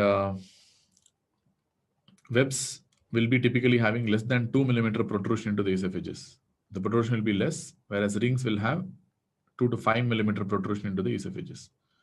It's more than 5 mm, we call it as mass. So less than 2 mm protrusion for webs and 2 to 5 mm protrusion for rings. And webs are very common in upper part of esophagus, that is cervical esophagus, and rings are very common in lower esophagus, that is the thoracic part of esophagus. That's where it is very common. As I told you, the most important of the webs is going to be the Plummer-Vinson syndrome. Again, triad, iron deficiency anemia, esophageal webs in the upper cervical portion, and of course, it's associated with dysphagia as well, typically intermittent type of dysphagia. Rings, you have multiple different types of rings.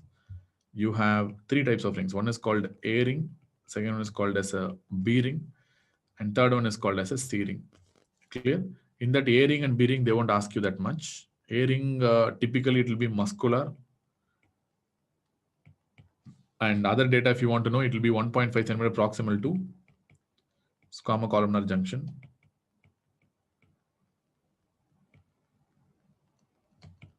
1.5 cm proximal to squamocolumnar junction. And most of the cases will be completely asymptomatic. So A rings are not that important. And they'll be having a smooth and a broad appearance. But typically the most important point for exams is muscular, and this distance is very important, 1.5 cm proximal to the squamocolumnar junction. C rings, again, it's very rare. It's just an anatomical problem. It's completely asymptomatic again. It is due to diaphragmatic indentation. Diaphragmatic indentation. B rings are the ones that are important. As far as exams, even in clinical practice concerned, B rings are very, very important, because B rings are the ones that are very commonly symptomatic. B rings are the ones that are very commonly symptomatic, and they need therapy also. So typically B rings are otherwise referred to as Schatzky rings. You can write AKA Schatzky rings, otherwise referred to as Schatzky rings. And remember, more importantly, it's not muscular in nature, it's mucosal in nature. That's why I told you that point. So A rings are muscular in nature, B rings are mucosal in nature.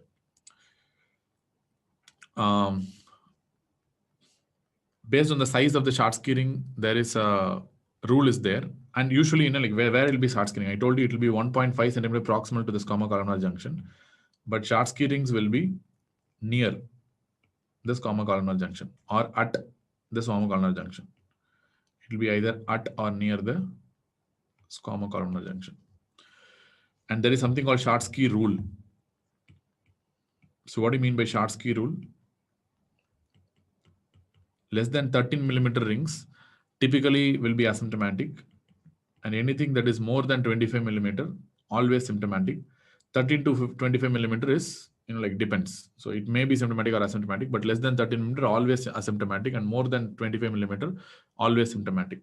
And as I told you, A rings will be broad and smooth, whereas B rings will be more of a like thin and smooth. It's not broad.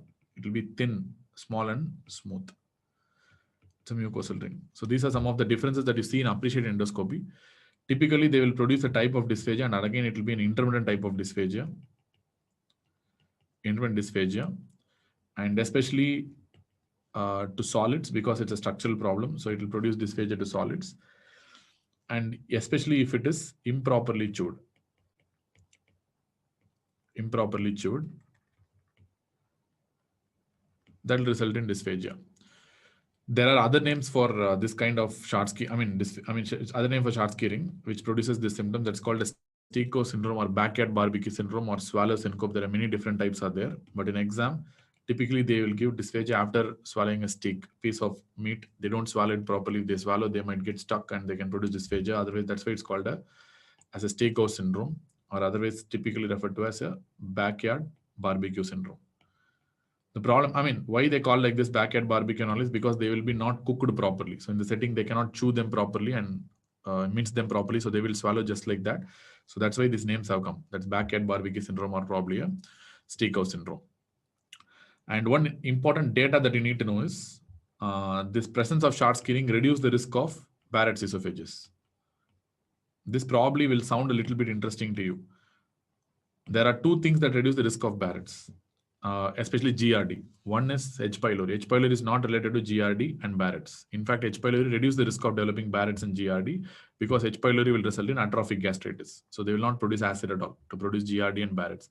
So they reduce the risk of GRD and Barrett's. Similarly, Short-Ski is the one that reduces the risk of Barrett's because it acts as a mechanical barrier for the acid to reflux because it's present as squamoscolumnar junction normally as a ring. So it acts as a mechanical barrier, so acid will not move that easily. So that is the reason why they have a reduced risk of Barrett's.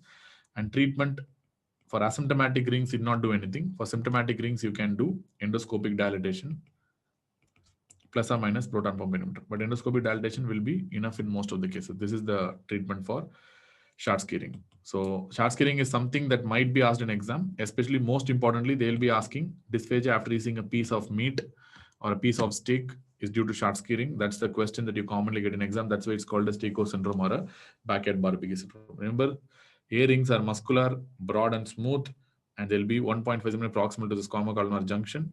B rings, on the other hand, will be mucosal, thin and smooth, not broad and smooth. At the same time, they'll be located at or near the squamoscolumnar junction.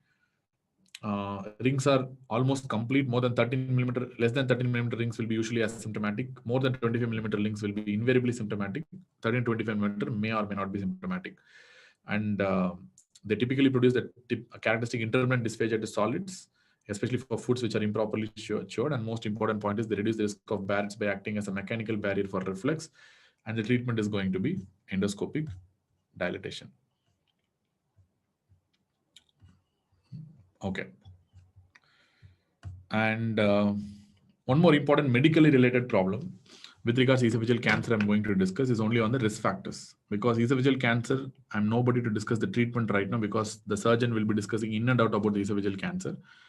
But with regards to the risk factors, this is where the questions will come. They won't ask the treatment. Treatment is very rarely asked in exam with regards to esophageal cancer. But the risk factors is something they will be asking. So there are risk factors for adenocarcinoma. There are risk factors for squamous cell cancer as well. As far as risk factors for adenocarcinoma is concerned, GRD and Barrett's are the most important risk factor, single most important risk factor. GRD and Barrett's. Apart from that, obesity is a risk factor because that increases the risk of GRD, of course. Smoking is a risk factor because that increases the risk of GRD, and systemic sclerosis. Scleroderma is also a risk factor for GRD. Adenocarcinoma because they increase the risk of GRD. As far as squamous cell cancer is concerned, alcohol is a risk factor for squamous cell cancer. Smoking is also a risk factor for squamous cell cancer. And apart from that, achalasia cardia is a risk factor for squamous cell cancer, which I already told you. Remember, achalasia cardia can produce both squamous cell cancer as well as adenocarcinoma, but the risk is more for squamous cell cancer compared to adenocarcinoma.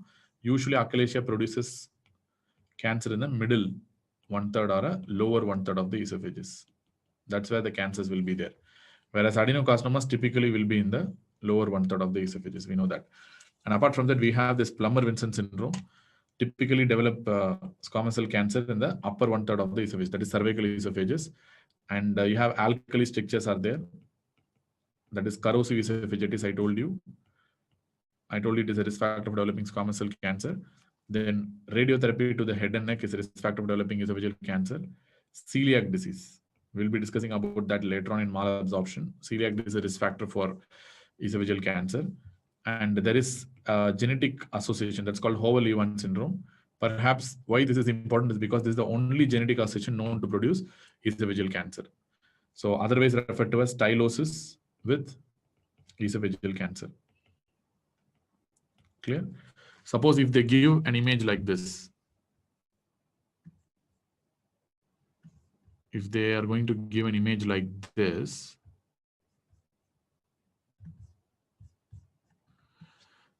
and the patient is suffering from dysphagia, then straight away you can mark the diagnosis as esophageal cancer because this is Howell-Evans syndrome. So it has palmoplantar hyperkeratosis. Still, the esophageal cancer will happen later in life only. It will not be happen earlier in life. So usually it will be, happening a little bit of later in life. And the patient, what is the problem here? They will have a mutation, something called as a gene called as RHBDF2. RHBDF2. So this is the mutation. This is the mutation. Clear? So remember, you have palmoplantar hyperkeratosis. Palmoplantar hyperkeratosis. Along with esophageal cancer, that is otherwise referred to as stylosis with esophageal cancer. You have two types based on onset of keratosis, type A and type B. Type A, usually onset is in first year of life. I'm talking about the keratosis. Skin problem will start in first year of life. In esophageal cancer, rare in type A. Type B, the typical onset of palmoplantar hyperkeratosis will be in the 10 to 15 years of age. 10 to 15 years of age, that is the time where hyperkeratosis will start, but this carries a high risk of esophageal cancer. So you don't get this kind of very deep questions, but still, if you want to know, the type B is the one that is having high risk of esophageal cancer and not the type A. So these are the important points that you need to know. So clear. So these are the risk factors for developing esophageal cancer. So usually most of the questions in your exam will be in esophageal cancer will be rotating around the risk factors for esophageal cancer, because symptom wise they don't ask you much because they produce the same cancer symptoms like weight loss and anemia and dysphagia and all this stuff. That's what they're going to produce. Barium swallow, they're typically going to produce this apple core kind of lesion or probably even a rat tail kind of an appearance. That's how they're going to produce. And if they ask you the investigation of choice for staging in esophageal cancer, especially the T staging of esophageal cancer, investigation of choice is going to be endoscopic ultrasound, EUS. EUS is the gold standard for staging of esophageal cancer, especially for the T staging of esophagus. EUS is the gold standard. For N and M staging, you need a PET scan or probably even a CECT of the chest. So that is for N and M. For T and M staging, T staging, EUS is the gold standard. N and M, you can go for PET CT or CCT scan. And treatment wise, of course, the only treatment is surgery. So there's no other option. You need to do some form of surgery because it's an irreversible lesion as far as esophageal cancer is concerned. Suppose if the patient is having advanced stage cancer, you can go for palliative therapy. Palliative therapy in the sense you can put something called as SCMS, that's called self-expanding metal stents. Most of the cases of esophageal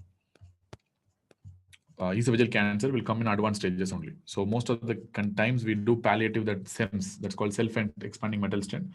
That is what we put most of the times. So very rarely treatable.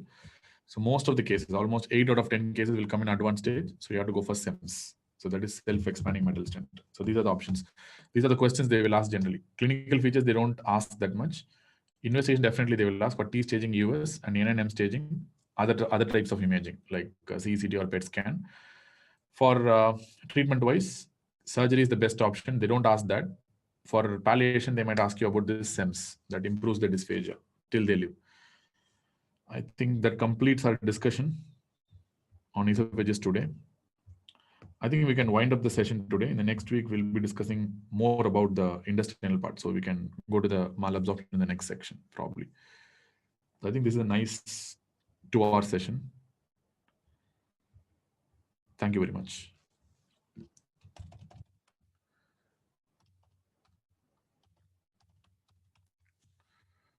So Ankit is asking, can I cover HIV? Yeah, I'll try to cover HIV as much as possible.